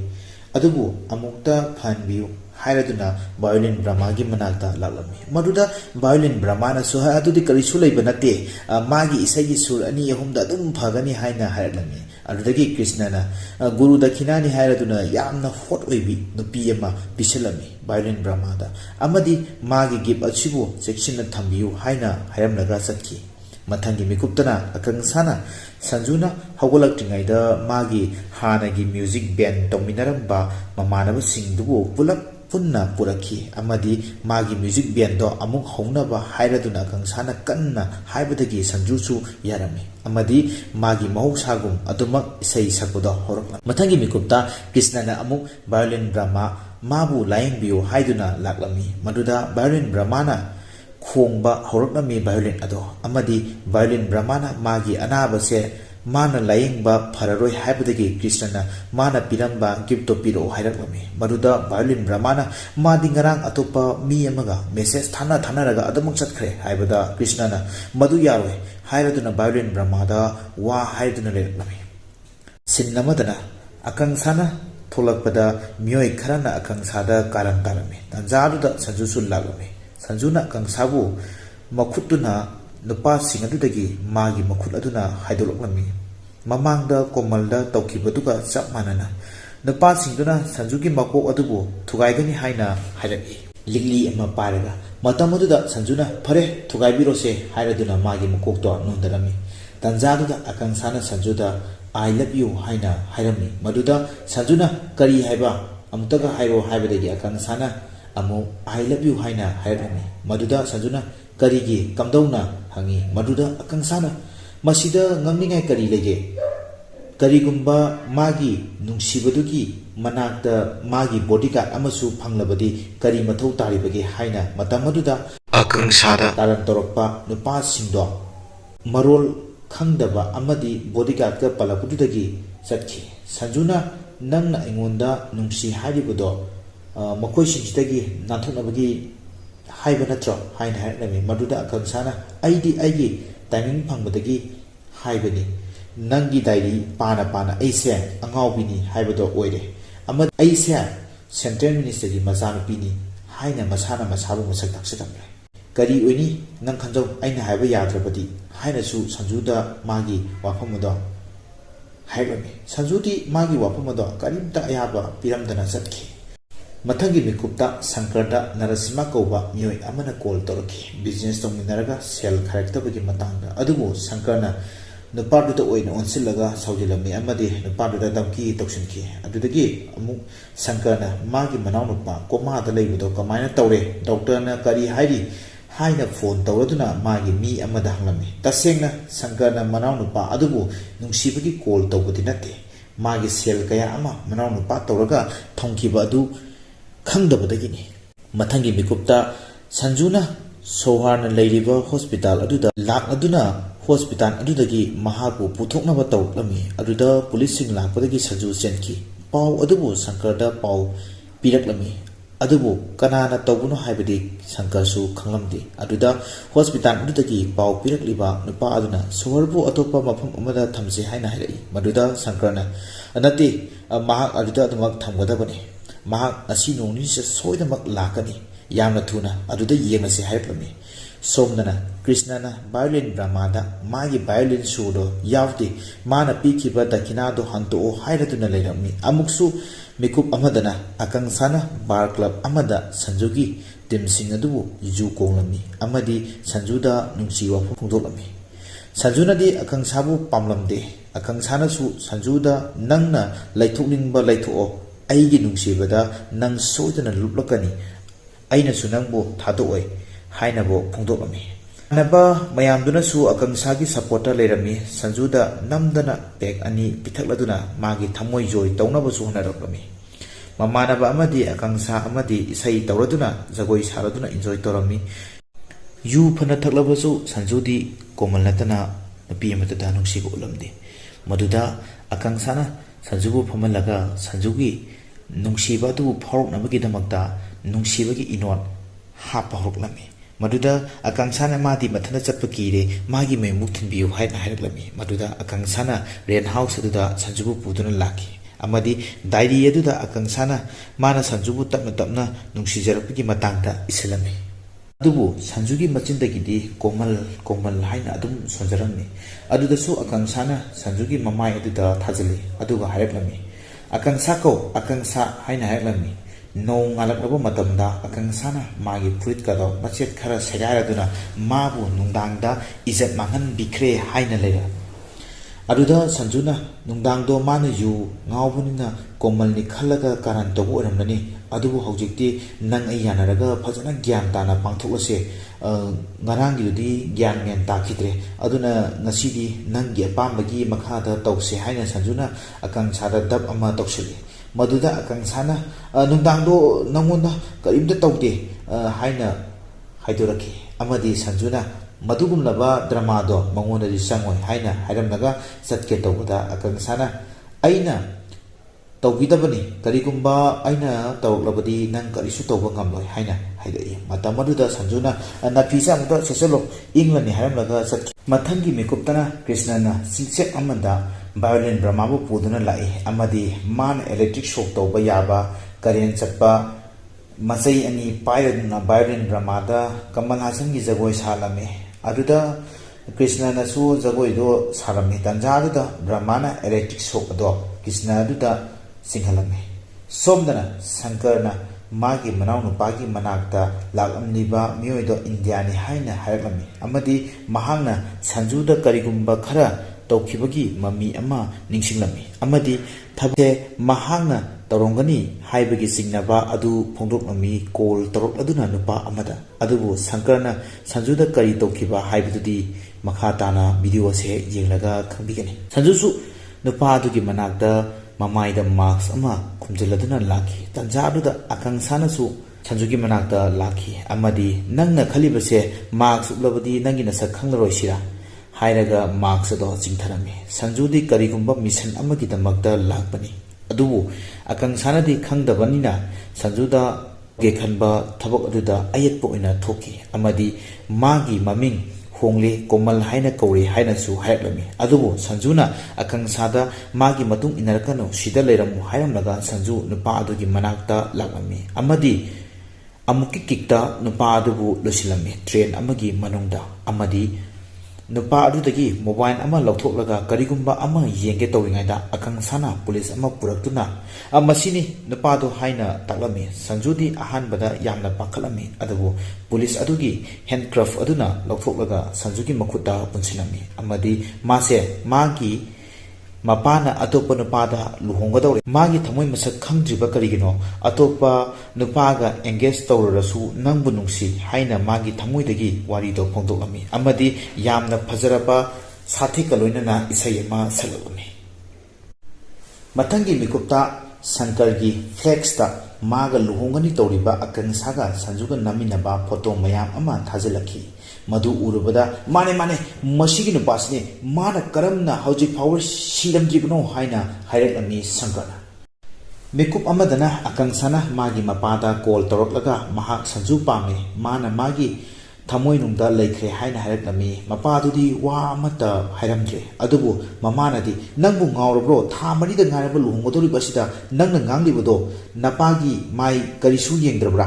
ꯌꯥꯔꯣꯏ ꯃꯗꯨꯒꯤ ꯋꯥꯔꯤ ꯑꯗꯣ ꯍꯥꯏꯕꯗ ꯑꯀꯪꯁꯥꯅꯁꯨ ꯃꯥꯗꯤ ꯂꯨꯍꯣꯡꯕꯗꯣ ꯄꯥꯝꯗꯦ ꯁꯟꯖꯨꯗꯣ ꯄꯥꯝꯃꯤ ꯑꯗꯨꯒ ꯃꯉꯣꯟꯗ ꯌꯥꯝꯅ ꯀꯟꯅ ꯐꯣꯔꯁ ꯇꯧꯔꯛꯂꯕꯗꯤ ꯃꯥꯒꯤ ꯑꯄꯥꯝꯕꯗꯃꯛ ꯇꯧꯒꯅꯤ ꯍꯥꯏꯅ ꯍꯥꯏꯔꯛꯈꯤ ꯇꯥꯟꯖꯥ ꯑꯗꯨꯗ ꯑꯀꯪꯁꯥꯒꯤ ꯒꯥꯔꯤ ꯑꯗꯣ ꯁꯤꯒꯅꯦꯜ ꯄꯤꯔꯛꯄꯗꯒꯤ ꯈꯥꯝꯂꯝꯃꯤ ꯑꯃꯗꯤ ꯀꯣꯃꯜꯕꯨ ꯑꯀꯪꯁꯥꯅ ꯎꯔꯝꯃꯤ ꯂꯝꯕꯤ ꯑꯗꯨꯗ ꯑꯃꯗꯤ ꯁꯟꯖꯨꯒꯤ ꯃꯅꯥꯛꯇ ꯆꯦꯜꯂꯛꯂꯗꯨꯅ ꯀꯣꯃꯜ ꯑꯗꯣ ꯍꯧꯖꯤꯛ ꯍꯤꯡꯂꯤ ꯍꯥꯏꯅ ꯃꯤꯠꯇ ꯎꯔꯛꯏ ꯍꯥꯏꯅ ꯁꯟꯖꯨꯗ ꯇꯝꯂꯝꯃꯤ ꯑꯗꯨꯕꯨ ꯁꯟꯖꯨꯅ ꯃꯥꯒꯤ ꯋꯥꯔꯤ ꯑꯗꯣ ꯊꯥꯖꯔꯝꯗꯦ ꯑꯀꯪꯁꯥꯅꯁꯨ ꯃꯥꯅ ꯎꯔꯛꯄ ꯀꯧꯕꯅꯤꯅ ꯑꯗꯨꯃꯛ ꯍꯥꯏꯔꯛꯂꯝꯃꯤ ꯇꯟꯖꯥꯗꯨꯗ ꯁꯪꯀꯔꯒꯤ ꯒꯦꯡ ꯀꯥꯡꯕꯨ ꯑꯃ ꯂꯥꯛꯇꯨꯅ ꯑꯦꯇꯦꯛ ꯇꯧꯔꯛꯈꯤ ꯃꯇꯝ ꯑꯗꯨꯗ ꯁꯟꯖꯨꯅ ꯑꯀꯪꯁꯥꯒꯤ ꯃꯁꯥꯗꯨꯕꯨ ꯆꯤꯡꯁꯤꯜꯂꯒ ꯊꯥꯡ ꯑꯗꯨꯅ ꯑꯀꯪꯁꯥꯒꯤ ꯃꯉꯛꯁꯝꯗꯨꯗ ꯊꯝꯂꯒ ꯁꯟꯖꯨꯅ ꯋꯥ ꯍꯥꯏꯔꯛꯈꯤ ꯁꯤꯗ ꯂꯥꯛꯂꯤꯕ ꯃꯤꯑꯣꯏꯁꯤꯡ ꯑꯁꯦ ꯅꯪꯒ ꯂꯨꯍꯣꯡꯒꯗꯧꯔꯤꯕ ꯅꯨꯄꯥꯗꯨꯅ ꯊꯥꯔꯛꯄꯅꯤ ꯑꯗꯨꯒ ꯑꯩꯅ ꯁꯤꯗ ꯂꯥꯛꯂꯤꯕꯁꯤꯁꯨ ꯅꯪꯒ ꯂꯨꯍꯣꯡꯒꯗꯧꯔꯤꯕ ꯅꯨꯄꯥꯗꯣ ꯑꯗꯨꯒꯤꯗꯃꯛꯇ ꯂꯥꯛꯄꯅꯤ ꯑꯗꯨꯗ ꯑꯀꯪꯁꯥꯅ ꯅꯨꯄꯥꯗꯨꯒ ꯅꯪꯒ ꯀꯔꯤ ꯃꯔꯤ ꯂꯩꯅꯗꯅ ꯍꯥꯏꯕꯗ ꯁꯟꯖꯨꯅ ꯑꯩꯅ ꯉꯥꯏꯔꯤꯕꯁꯦ ꯃꯥꯕꯨ ꯀꯔꯝꯕ ꯃꯤꯀꯨꯞꯇ ꯁꯤꯔꯒꯗꯒꯦ ꯍꯥꯏꯕꯁꯤ ꯍꯥꯏꯔꯒ ꯒꯦꯡꯁꯤꯡ ꯑꯗꯨꯕꯨ ꯐꯨꯗꯔꯝꯃꯤ ꯑꯃꯗꯤ ꯑꯀꯪꯁꯥꯗ ꯁꯟꯖꯨꯅ ꯅꯪꯗꯤ ꯑꯩꯒꯤ ꯊꯕꯛ ꯑꯁꯤꯗ ꯈꯨꯠꯂꯥꯏ ꯑꯣꯏꯅ ꯁꯤꯖꯤꯟꯅꯕꯅꯤ ꯅꯪꯗꯤ ꯈꯪꯂꯝꯂꯣꯏ ꯁꯥꯏꯀꯣꯂꯣꯖꯤꯒꯤ ꯁꯥꯇ꯭ꯔ ꯑꯣꯏꯔꯕꯁꯨ ꯅꯪꯒꯤ ꯀꯥꯗ ꯂꯩꯔꯝꯂꯤꯕ ꯗꯥꯏꯔꯤꯗꯨꯐꯥꯎꯗ ꯑꯩꯅ ꯊꯝꯕꯅꯤ ꯍꯥꯏꯕꯁꯦ ꯃꯔꯝꯗꯤ ꯅꯪꯅ ꯑꯩꯒꯤ ꯅꯨꯡꯁꯤꯕꯗ ꯄꯨꯡꯉꯥꯎ ꯉꯥꯎꯅꯕꯒꯤꯅꯦ ꯅꯪꯒꯤ ꯋꯥꯈꯜꯗ ꯅꯪꯒꯤ ꯂꯝꯕꯤ ꯈꯨꯗꯤꯡꯗ ꯑꯩꯒꯤ ꯋꯥꯈꯜꯗꯃꯛ ꯑꯣꯏꯔꯛꯅꯕꯒꯤꯗꯃꯛꯇꯅꯤ ꯁꯟꯖꯨꯅ ꯃꯌꯥꯝ ꯑꯗꯨꯕꯨ ꯃꯊꯪ ꯑꯣꯏꯅ ꯐꯨꯕ ꯂꯣꯏꯔꯕ ꯃꯇꯝꯗ ꯁꯪꯀꯔꯅ ꯃꯥꯒꯤ ꯃꯤꯑꯣꯏꯁꯤꯡ ꯑꯗꯨꯗ ꯀꯣꯜ ꯇꯧꯔꯛꯂꯤ ꯃꯇꯝꯗꯨꯗ ꯁꯟꯖꯨꯅ ꯄꯥꯏꯈꯠꯂꯒ ꯍꯥꯏꯔꯛꯂꯝꯃꯤ ꯑꯩ ꯀꯅꯥꯅꯣ ꯍꯥꯏꯕꯁꯦ ꯅꯪꯒꯤ ꯀꯣꯃꯥꯗ ꯂꯩꯔꯤꯕ ꯅꯅꯥꯎ ꯅꯨꯄꯥꯗꯨꯗ ꯍꯪꯂꯒ ꯈꯪꯒꯅꯤ ꯑꯗꯨꯒ ꯑꯃꯅ ꯅꯪꯒ ꯂꯨꯍꯣꯡꯒꯅꯤ ꯇꯧꯔꯤꯕ ꯅꯨꯄꯤꯗꯨꯁꯨ ꯑꯩꯉꯣꯟꯗ ꯉꯥꯎꯗꯨꯅ ꯂꯩꯔꯦ ꯂꯨꯍꯣꯡꯗ꯭ꯔꯤꯉꯩꯗ ꯌꯨꯝꯕꯥꯟ ꯃꯔꯤ ꯊꯝꯂꯁꯤ ꯍꯥꯏꯅꯐꯥꯎ ꯍꯥꯏꯔꯦ ꯀꯔꯤꯒꯨꯝꯕ ꯅꯨꯄꯤ ꯑꯁꯦ ꯑꯩꯅ ꯂꯨꯍꯣꯡꯂꯕꯗꯤ ꯁꯦꯜ ꯃꯌꯥꯝꯗꯨꯁꯨ ꯌꯥꯎꯅ ꯑꯩꯒꯤ ꯑꯣꯏꯒꯅꯤ ꯃꯇꯝ ꯑꯗꯨꯗ ꯁꯪꯀꯔꯅ ꯍꯦ ꯁꯟꯖꯨ ꯍꯥꯏꯔꯒ ꯂꯩꯔꯤꯉꯩꯗ ꯀꯣꯜ ꯑꯗꯣ ꯊꯝꯈꯤ ꯁꯟꯖꯨꯅ ꯑꯀꯪꯁꯥꯅ ꯁꯟꯖꯨꯗ ꯃꯥꯕꯨ ꯃꯥꯒꯤ ꯈꯨꯠꯂꯥꯏ ꯑꯣꯏꯅ ꯁꯤꯖꯤꯟꯅꯕꯒꯤ ꯃꯔꯝ ꯍꯪꯂꯝꯃꯤ ꯑꯗꯨꯗ ꯁꯟꯖꯨꯅ ꯋꯥꯔꯤ ꯄꯨꯝꯕꯗꯣ ꯂꯤꯔꯛꯂꯝꯃꯤ ꯀꯣꯃꯜꯗꯣ ꯅꯨꯃꯤꯠꯇꯨꯗ ꯁꯤꯗꯦ ꯃꯥꯕꯨ ꯍꯣꯁꯄꯤꯇꯥꯜ ꯑꯗꯨꯗ ꯄꯨꯗꯨꯅ ꯑꯩꯅ ꯂꯥꯛꯈꯤ ꯑꯩꯒꯤ ꯕꯕꯥ ꯑꯩꯒꯤ ꯏꯃꯥ ꯃꯥꯒꯤ ꯃꯄꯥ ꯃꯥꯒꯤ ꯃꯃꯥ ꯇꯧꯗꯨꯅ ꯂꯨꯍꯣꯡꯕꯒꯤ ꯅꯨꯡꯉꯥꯏꯕ ꯋꯥꯔꯤ ꯄꯨꯗꯨꯅ ꯂꯥꯛꯏ ꯑꯗꯨꯕꯨ ꯀꯣꯃꯜꯒꯤ ꯐꯤꯕꯝ ꯑꯗꯣ ꯎꯕꯗ ꯑꯃꯠꯇ ꯂꯩꯕ ꯉꯝꯂꯝꯗꯦ ꯑꯃꯗꯤ ꯀꯣꯃꯜꯅ ꯅꯝꯂꯝꯕ ꯚꯤꯗꯤꯑꯣ ꯑꯗꯨꯕꯨ ꯌꯦꯡꯂꯝꯃꯤ ꯑꯗꯨꯒ ꯑꯩꯒꯤ ꯕꯕꯥꯅ ꯃꯤꯅꯤꯁꯇꯔ ꯆꯧꯙꯔꯤꯗ ꯀꯣꯜ ꯇꯧꯔꯛꯂꯝꯃꯤ ꯀꯣꯃꯜꯗ ꯇꯥꯔꯤꯕ ꯗꯁꯥ ꯑꯗꯨꯒꯤ ꯃꯇꯥꯡꯗ ꯍꯥꯏꯔꯝꯃꯤ ꯑꯗꯨꯕꯨ ꯃꯤꯅꯤꯁꯇꯔ ꯑꯗꯨꯅ ꯑꯩꯈꯣꯏꯒꯤ ꯃꯇꯦꯡ ꯇꯧꯕꯒꯤ ꯃꯍꯨꯠ ꯁꯪꯀꯔꯗ ꯀꯣꯜ ꯇꯧꯔꯗꯨꯅ ꯑꯗꯨꯒꯤ ꯚꯤꯗꯤꯑꯣ ꯑꯗꯣ ꯑꯇꯣꯞꯄꯒꯤ ꯃꯈꯨꯠꯇ ꯌꯧꯈ꯭ꯔꯕꯗꯤ ꯑꯐꯕ ꯑꯃꯠꯇ ꯑꯣꯏꯔꯔꯣꯏ, ꯑꯃ ꯇꯧꯒꯦꯔꯥ ꯚꯤꯗꯤꯑꯣ ꯑꯗꯨꯒꯤ ꯂꯩꯔꯤꯕ ꯃꯤꯑꯣꯏꯁꯤꯡ ꯅꯠꯇ꯭ꯔꯒꯅ ꯚꯤꯗꯤꯑꯣꯁꯤꯡ ꯑꯗꯨꯕꯨ ꯃꯥꯡꯍꯟꯈ꯭ꯔꯣ ꯍꯥꯏꯅ ꯍꯥꯏꯕꯗꯒꯤ ꯁꯪꯀꯔꯅ ꯃꯥꯒꯤ ꯈꯨꯅꯦꯛ ꯃꯥꯔꯁꯦꯜ ꯑꯥꯔꯠꯀꯤ ꯍꯩꯊꯣꯏ ꯁꯤꯡꯊꯣꯏꯔꯕ ꯀꯌꯥ ꯄꯨꯔꯛꯇꯨꯅ ꯑꯩꯒꯤ ꯏꯃꯨꯡ ꯃꯅꯨꯡ ꯑꯃꯗꯤ ꯀꯣꯃꯜꯒꯤ ꯏꯃꯨꯡ ꯃꯅꯨꯡ ꯂꯣꯏꯅꯃꯛ ꯍꯥꯠꯂꯝꯕꯅꯤ, ꯑꯗꯨꯕꯨ ꯂꯥꯏꯕꯛ ꯐꯕꯗꯒꯤ ꯀꯣꯃꯜ ꯑꯃꯗꯤ ꯑꯩꯈꯣꯏ ꯑꯅꯤꯗꯤ ꯍꯤꯡꯍꯧꯕꯅꯤ꯫ ꯁꯟꯖꯨꯅ ꯃꯈꯥ ꯇꯥꯔꯗꯨꯅ ꯅꯪꯒꯤ ꯅꯄꯥꯗꯣ ꯂꯝꯗꯝꯁꯤꯒꯤꯗꯤ ꯌꯦꯛꯅꯕꯅꯤ, ꯃꯥꯅ ꯁꯦꯜꯒꯤꯗꯃꯛ ꯈꯟꯕ ꯅꯨꯄꯥ ꯑꯗꯨꯗ ꯊꯥꯖꯔꯤꯕꯅꯤ꯫ ꯅꯪ ꯑꯃꯗꯤ ꯁꯪꯀꯔ ꯅꯣꯏ ꯑꯅꯤꯒꯤ ꯑꯦꯡꯒꯦꯖ ꯄꯦꯔꯤꯁꯇ ꯇꯧꯈꯤꯕꯗꯣ ꯃꯗꯨꯗꯁꯨ ꯑꯩ ꯂꯥꯛꯑꯦ, ꯑꯗꯨꯕꯨ ꯃꯍꯥꯛ ꯏꯈꯨꯠꯇꯒꯤ ꯅꯥꯟꯊꯣꯛꯈꯤ꯫ ꯃꯥꯗꯤ ꯍꯞꯇꯥ ꯈꯨꯗꯤꯡꯒꯤ ꯂꯝ ꯁꯤꯜꯂꯒ ꯆꯠꯄ ꯑꯣꯏꯕꯅꯤꯅ ꯃꯥꯕꯨ ꯀꯗꯥꯏꯗ ꯂꯩꯒꯦ ꯍꯥꯏꯕꯗꯤ ꯈꯪꯗꯕꯗꯒꯤ ꯅꯪꯕꯨ ꯑꯩꯅ ꯈꯨꯠꯂꯥꯏ ꯑꯣꯏꯅ ꯁꯤꯖꯤꯟꯅꯕꯅꯤ, ꯃꯔꯝꯗꯤ ꯃꯥꯒꯤꯗꯃꯛ ꯈꯪꯕ ꯌꯥꯕ ꯄꯥꯎ ꯐꯥꯎꯕ ꯌꯥꯕ ꯅꯝꯕꯔ ꯂꯩꯇꯕꯗꯒꯤ꯫ ꯑꯗꯨꯕꯨ ꯇ꯭ꯔꯦꯟꯗꯨꯗ ꯅꯣꯡꯃ ꯅꯪ ꯂꯥꯛꯈꯤꯕ ꯅꯨꯃꯤꯠ ꯑꯗꯨꯗ ꯅꯨꯄꯥ ꯑꯗꯨꯗꯒꯤ ꯃꯥꯒꯤ ꯅꯝꯕꯔ ꯑꯗꯣ ꯂꯧꯊꯣꯛꯂꯒ ꯅꯪꯒ ꯑꯩꯒꯒꯤ ꯀꯥꯞꯄ ꯐꯣꯇꯣ ꯀꯌꯥ ꯃꯥꯒꯤ ꯐ꯭ꯂꯦꯛꯁꯇ ꯊꯥꯖꯤꯟꯈꯤꯕꯅꯤ, ꯑꯗꯨꯒ ꯅꯪꯒꯤ ꯍꯥꯏꯅ ꯁꯤꯟꯅꯕ ꯅꯨꯄꯥꯗꯣ ꯅꯪꯒꯤ ꯅꯅꯥꯛ ꯇꯝꯅ ꯂꯥꯛꯈꯤ, ꯑꯗꯨꯕꯨ ꯅꯪꯒꯤꯗꯃꯛꯇ ꯅꯠꯇꯦ, ꯃꯥꯒꯤ ꯁꯦꯜ ꯊꯨꯝꯒꯤꯗꯃꯛꯇꯅꯤ꯫ ꯃꯇꯝ ꯑꯗꯨꯗ ꯑꯀꯪꯁꯥꯅ ꯗꯥꯏꯔꯤ ꯑꯗꯨꯁꯨ ꯇꯧꯁꯤꯟꯅꯕ ꯅꯠꯇ꯭ꯔꯥ ꯍꯥꯏꯕꯗ ꯗꯥꯏꯔꯤꯗꯨꯗꯤ ꯑꯁꯦꯡꯕꯅꯤ, ꯑꯩꯒꯒꯤ ꯑꯣꯏꯕ ꯑꯁꯦꯡꯕ ꯋꯥꯔꯤꯅꯤ, ꯑꯗꯨꯒ ꯑꯩꯒꯤ ꯂꯃꯟ ꯈꯨꯝꯕꯁꯤꯁꯨ ꯑꯁꯦꯡꯕꯅꯤ ꯍꯥꯏꯅ ꯁꯟꯖꯨꯅ ꯍꯥꯏꯔꯛꯂꯝꯃꯤ꯫ ꯑꯀꯪꯁꯥꯅ ꯀꯣꯃꯜ ꯀꯥꯏꯗ ꯂꯩꯒꯦ ꯍꯥꯏꯅ ꯍꯪꯉꯤ꯫ ꯃꯇꯝ ꯑꯗꯨꯗ ꯀꯣꯃꯜꯁꯨ ꯃꯅꯤꯡꯗꯒꯤ ꯊꯣꯛꯂꯛꯈꯤ꯫ ꯑꯀꯪꯁꯥ ꯑꯃꯗꯤ ꯁꯟꯖꯨꯅ ꯁꯣꯋꯥꯔꯒꯤ ꯃꯅꯥꯛꯇ ꯂꯥꯛꯂꯝꯃꯤ꯫ ꯍꯣꯁꯄꯤꯇꯥꯜ ꯑꯗꯨꯗ ꯑꯀꯪꯁꯥꯅ ꯁꯟꯖꯨꯒꯤ ꯃꯇꯦꯡ ꯇꯧꯗꯨꯅ ꯍꯣꯁꯄꯤꯇꯥꯜ ꯑꯗꯨꯗ ꯉꯥꯛꯂꯤꯕ ꯁꯪꯀꯔꯒꯤ ꯅꯨꯄꯥ ꯑꯃꯗ ꯏꯔꯥꯡ ꯇꯧꯁꯤꯜꯂꯝꯃꯤ꯫ ꯇꯟꯖꯥ ꯑꯗꯨꯗ ꯁꯟꯖꯨꯅ ꯅꯨꯄꯥ ꯑꯗꯨꯕꯨ ꯂꯣꯏꯁꯤꯜꯂꯒ ꯁꯣꯋꯥꯔꯒꯤ ꯕꯦꯠꯁ ꯑꯗꯨꯗ ꯇꯝꯅ ꯆꯪꯂꯛꯈꯤ ꯑꯃꯗꯤ ꯀꯣꯃꯥꯗ ꯂꯩꯔꯤꯕ ꯃꯥꯕꯨ ꯕꯦꯜꯅ ꯍꯟꯖꯟ ꯍꯟꯖꯟ ꯀꯜꯂꯝꯃꯤ ꯑꯃꯗꯤ ꯁꯦꯅꯤꯇꯥꯏꯖꯔ ꯍꯩꯖꯤꯜꯂꯒ ꯃꯩ ꯊꯥꯖꯤꯜꯂꯝꯃꯤ ꯁꯣꯍꯥꯔ ꯃꯈꯨꯠ ꯑꯗꯨꯗ꯫ ꯒ꯭ꯌꯥꯟ ꯇꯥꯗꯅ ꯂꯩꯔꯤꯕ ꯁꯣꯍꯥꯔ ꯃꯩ ꯑꯗꯨ ꯆꯥꯛꯂꯛꯄꯗꯒꯤ ꯒ꯭ꯌꯥꯟ ꯇꯥꯔꯛꯈꯤ꯫ ꯃꯇꯝ ꯑꯗꯨꯗ ꯁꯟꯖꯨꯅ ꯁꯣꯋꯥꯔꯗ ꯁꯦꯜ ꯊꯝꯐꯝꯗꯣ ꯍꯪꯂꯝꯃꯤ꯫ ꯁꯟꯖꯨꯅ ꯕꯣꯝ ꯑꯃ ꯄꯨꯊꯣꯛꯂꯒ ꯙꯝꯀꯤ ꯇꯧꯔꯗꯨꯅ ꯁꯦꯜ ꯂꯩꯐꯝꯗꯣ ꯍꯪꯂꯝꯃꯤ ꯑꯃꯗꯤ ꯁꯣꯋꯥꯔꯁꯨ ꯃꯐꯝ ꯑꯗꯣ ꯍꯥꯏꯔꯛꯂꯝꯃꯤ꯫ ꯃꯊꯪꯒꯤ ꯃꯤꯀꯨꯞꯇ ꯁꯪꯀꯔꯗ ꯁꯟꯖꯨꯅ ꯃꯥꯒꯤ ꯅꯨꯄꯤ ꯑꯃꯗꯤ ꯃꯥꯒꯤ ꯃꯅꯥꯎꯅꯨꯄꯥ ꯑꯗꯣ ꯃꯥꯒ ꯄꯨꯟꯅ ꯂꯩꯔꯦ, ꯁꯦꯜ ꯂꯩꯐꯝ ꯑꯗꯨꯒꯤ ꯃꯅꯥꯛꯇ ꯂꯥꯛꯑꯣ ꯍꯥꯏꯅ ꯀꯣꯃꯜꯗ ꯁꯦꯠꯇꯨꯅ ꯁꯦꯠ ꯑꯗꯨꯗ ꯁꯪꯀꯔꯗ ꯍꯥꯏꯔꯛꯂꯝꯃꯤ꯫ ꯑꯁꯤꯗꯒꯤ ꯀꯣꯃꯜꯅ ꯁꯪꯀꯔꯒꯤ ꯒꯥꯔꯤꯗ ꯄꯨꯟꯅ ꯂꯥꯛꯑꯝꯃꯤ ꯑꯃꯗꯤ ꯁꯪꯀꯔꯅ ꯀꯣꯃꯜꯗ ꯅꯨꯄꯤꯅꯦ ꯍꯥꯏꯕꯒꯤ ꯃꯇꯤꯛ ꯀꯤꯅꯕ ꯃꯑꯣꯡꯗ ꯃꯥꯕꯨ ꯍꯥꯠꯇꯣꯛꯄꯐꯥꯎ ꯉꯝꯃꯤ ꯍꯥꯏꯅ ꯍꯥꯏꯔꯛꯂꯝꯃꯤ꯫ ꯑꯗꯨꯕꯨ ꯀꯣꯃꯜꯅ ꯉꯝꯂꯕꯗꯤ ꯍꯥꯠꯂꯣꯅꯦ ꯍꯥꯏꯔꯒ ꯃꯥꯒꯤ ꯃꯁꯥꯗ ꯄꯨꯔꯒ ꯂꯥꯛꯄ, ꯐꯤꯠ ꯇꯧꯔꯒ ꯂꯥꯛꯄ, ꯂꯣꯏꯅꯔꯒ ꯂꯥꯛꯄ ꯕꯣꯝ ꯀꯌꯥ ꯑꯗꯨꯕꯨ ꯎꯍꯜꯂꯝꯃꯤ꯫ ꯃꯗꯨꯗ ꯁꯪꯀꯔ ꯑꯣꯏꯅ ꯊꯛ ꯅꯤꯛꯈꯤ꯫ ꯖꯪꯒꯜ ꯑꯗꯨꯒꯤ ꯃꯐꯝ ꯑꯗꯨ ꯌꯧꯕꯒ ꯁꯟꯖꯨꯅ ꯃꯐꯝ ꯑꯗꯨꯗ ꯂꯩꯔꯝꯕ ꯃꯤꯑꯣꯏꯁꯤꯡ ꯑꯗꯨꯕꯨ ꯙꯛ ꯂꯣꯏꯁꯤꯜꯂꯛꯈꯤ ꯑꯃꯗꯤ ꯁꯣꯋꯥꯔꯕꯨ ꯃꯃꯥꯏ ꯑꯗꯨꯗ ꯅꯦꯠꯊꯔꯒ ꯊꯝꯂꯝꯃꯤ ꯁꯪꯀꯔꯒꯤ ꯃꯃꯥꯡꯗ ꯑꯃꯗꯤ ꯁꯟꯖꯨꯅ ꯃꯇꯝ ꯀꯨꯏꯔ ꯉꯥꯏꯖꯔꯛꯄꯗꯣ ꯉꯁꯤꯒꯤ ꯃꯤꯀꯨꯞꯁꯤꯅꯤ, ꯉꯁꯤꯗꯤ ꯅꯪꯕꯨ ꯂꯦꯝꯅ ꯊꯥꯔꯣꯏ ꯍꯥꯏꯔꯒ ꯁꯣꯋꯥꯔꯗꯨꯕꯨ ꯀꯥꯎꯁꯤꯜꯂꯛꯈꯤ ꯁꯪꯀꯔ ꯇꯝꯅ ꯑꯃꯗꯤ ꯇꯟꯖꯥ ꯑꯗꯨꯗ ꯁꯪꯀꯔꯒꯤ ꯈꯨꯅꯦꯛ ꯅꯤꯟꯖꯥ ꯀꯌꯥꯗꯣ ꯂꯥꯛꯈꯤ ꯍꯦꯂꯤꯀꯨꯇꯔꯗꯒꯤ꯫ ꯃꯗꯨꯅ ꯁꯟꯖꯨꯅ ꯃꯥꯒꯤ ꯃꯃꯥ ꯃꯄꯥ ꯍꯥꯠꯈꯤꯕꯗꯨꯕꯨ ꯂꯣꯏꯅꯃꯛ ꯄꯨꯕꯤꯔꯛꯑꯦ ꯍꯥꯏꯔꯒ ꯁꯪꯀꯔꯗ ꯅꯣꯛꯐꯦꯠ ꯇꯧꯔꯒ ꯍꯥꯏꯖꯔꯛꯂꯝꯃꯤ꯫ ꯃꯣꯏ ꯃꯌꯥꯝ ꯑꯗꯨꯒ ꯃꯊꯪ ꯄꯥꯅꯔꯝꯃꯤ ꯁꯟꯖꯨꯒ꯫ ꯁꯟꯖꯨꯒꯤ ꯃꯥꯌꯣꯛꯇ ꯀꯅꯥꯒꯤ ꯅꯤꯟꯖꯥ ꯅꯨꯡꯖꯥ ꯑꯃꯠꯇ ꯆꯪꯉꯝꯗꯦ꯫ ꯁꯪꯀꯔꯅꯁꯨ ꯑꯀꯪꯁꯥꯕꯨ ꯍꯥꯏꯅ ꯁꯤꯡꯅꯔꯤꯕ ꯅꯪꯅ ꯑꯇꯣꯞꯄ ꯅꯨꯄꯥꯒ ꯂꯥꯡꯗꯨꯅ ꯂꯩꯊꯣꯛꯄ ꯍꯥꯏꯅ ꯈꯨꯄꯥꯛꯅ ꯊꯥꯔꯝꯃꯤ꯫ ꯁꯟꯖꯨꯅ ꯅꯤꯟꯖꯥꯁꯤꯡ ꯑꯗꯨꯕꯨ ꯃꯊꯪ ꯂꯣꯏꯅ ꯂꯣꯏꯁꯤꯜꯂꯛꯄꯗꯒꯤ ꯃꯥꯒꯤ ꯃꯅꯥꯎꯅꯨꯄꯥ ꯑꯗꯨꯒ ꯁꯪꯀꯔ ꯁꯦꯜ ꯊꯝꯐꯝ ꯑꯗꯨ ꯇꯝꯅ ꯆꯠꯈꯤ꯫ ꯑꯗꯨꯕꯨ ꯁꯣꯋꯥꯔꯕꯨ ꯀꯣꯃꯜꯅ ꯅꯣꯡꯃꯩꯅ ꯀꯥꯞꯂꯛꯈꯤ ꯁꯦꯜ ꯂꯩꯐꯝ ꯇꯥꯛꯄ ꯅꯪꯗ꯭ꯔꯤꯉꯩꯗ꯫ ꯁꯪꯀꯔꯅ ꯁꯪ ꯑꯗꯨꯗ ꯆꯪꯁꯤꯜꯂꯨꯕꯗ ꯁꯦꯜ ꯌꯦꯡꯂꯨꯕꯗ ꯁꯦꯜꯗꯤ ꯑꯃꯠꯇ ꯂꯩꯔꯝꯗꯦ꯫ ꯃꯗꯨꯗꯒꯤ ꯁꯟꯖꯨ ꯑꯃꯗꯤ ꯁꯪꯀꯔ ꯑꯅꯤꯒꯤ ꯃꯔꯛꯇ ꯑꯀꯟꯕ ꯃꯑꯣꯡꯗ ꯄꯥꯅꯔꯝꯃꯤ꯫ ꯑꯗꯨꯕꯨ ꯅꯤꯡꯉꯝꯗꯕꯅ ꯍꯦꯜꯂꯕ ꯀꯣꯃꯜꯁꯨ ꯃꯈꯣꯏ ꯑꯅꯤꯒꯤ ꯃꯔꯛꯇ ꯆꯪꯁꯤꯜꯂꯛꯇꯨꯅ ꯌꯥꯎꯈꯤ꯫ ꯑꯗꯨꯕꯨ ꯁꯪꯀꯔꯅ ꯀꯣꯃꯜꯕꯨ ꯆꯤꯡꯁꯤꯜꯂꯒ ꯅꯣꯡꯃꯩꯅ ꯅꯝꯗꯨꯅ ꯃꯀꯣꯛ ꯑꯗꯨꯗ ꯅꯝꯂꯒ ꯁꯦꯜꯁꯤꯡꯗꯣ ꯀꯗꯥꯏꯗ ꯂꯩ ꯍꯥꯏꯌꯨ ꯍꯥꯏꯗꯨꯅ ꯙꯝꯀꯤ ꯇꯧꯔꯛꯂꯝꯃꯤ꯫ ꯃꯇꯝ ꯑꯗꯨꯗ ꯀꯣꯃꯜꯅ ꯃꯥꯒꯤ ꯃꯁꯥꯗꯒꯤ ꯕꯣꯝ ꯑꯃ ꯂꯧꯊꯣꯛꯂꯒ ꯄꯤꯟ ꯑꯗꯣ ꯁꯠꯇꯣꯛꯂꯒ ꯂꯩꯃꯥꯏ ꯑꯗꯨꯗ ꯊꯥꯗꯔꯝꯃꯤ꯫ ꯃꯗꯨꯗꯒꯤ ꯁꯪꯀꯔꯅ ꯏꯟꯊꯣꯔꯛꯈꯤ amadi Sanjuna Komal amadi Akangsabu punna inthorlaga chongthokminarai Sankarna sing adugi makhada tagadogi thong matek aduda yanduna leirami amadi sel kaya ado bom adu pukhairakpaduda loina paithorakli makhadagi Sankarna mabu amuta kanbiyo mahak sel pamdre haina hairaki aduda Sanjuna Sankarbu mathakta singkhalami adubu Sankarna di mabu kanbire haiduna khanjarami adubu Sanjuna aina kanbagi maramdi nangbu ikuchina haningbagine hairakpada Sankarna nongmai ama lauthroklaga Sanjuda kape adubu hai singba Sanjuni phat launa leithokladuna nongmai adudagi nathokami amadi Sankar adugi makhut adubu phat launa leisilaga magi mathabak aduda nongmaigina kapsali amadi bom ama magi phoi aduda hapsalaga Sanjuna happy journey haraga kauthari amadi Sankargi masa ado pungchai chai makai bom aduga plop konana kaiki Central Minister adusu police na pharami somdana samudra mapal aduda Akangsa Komal amadi Sanju lerami maduda Akangsana noi anigi na thungnaba aigi na loina mang takpa ipasu police na phakhiba hairaduna magi nungai tabodo phomadi magi wari aduda Komal lasu nungai tabodo share torome aduda Akangsana makhata na hairpakhi noi ani se chungkai ge kaina roidra mekup aduda Komal na nang haningi wahido karino haina hairaki maduda Akangsana Sanjubu munabagi fibamda laki Akangsana su Sanjubu magi oigani haibagi wakhalon aduda hongdoklami amadi man haiklami sigi part asina loibanate mathangi part ta yengo aina kai taruke haibido hairamangsa thoki tanja aduda Komalna karino mana haibibu wahise haibada Sanjuna patula agasu pharike dorage aigidi heroine ani phangdoini haina hairaki amadi film asigi patu lairi haibase Akangsagi waheduna phongdolmi haji phaugi onadi part 1 dan tholapanina film asisu sida loiki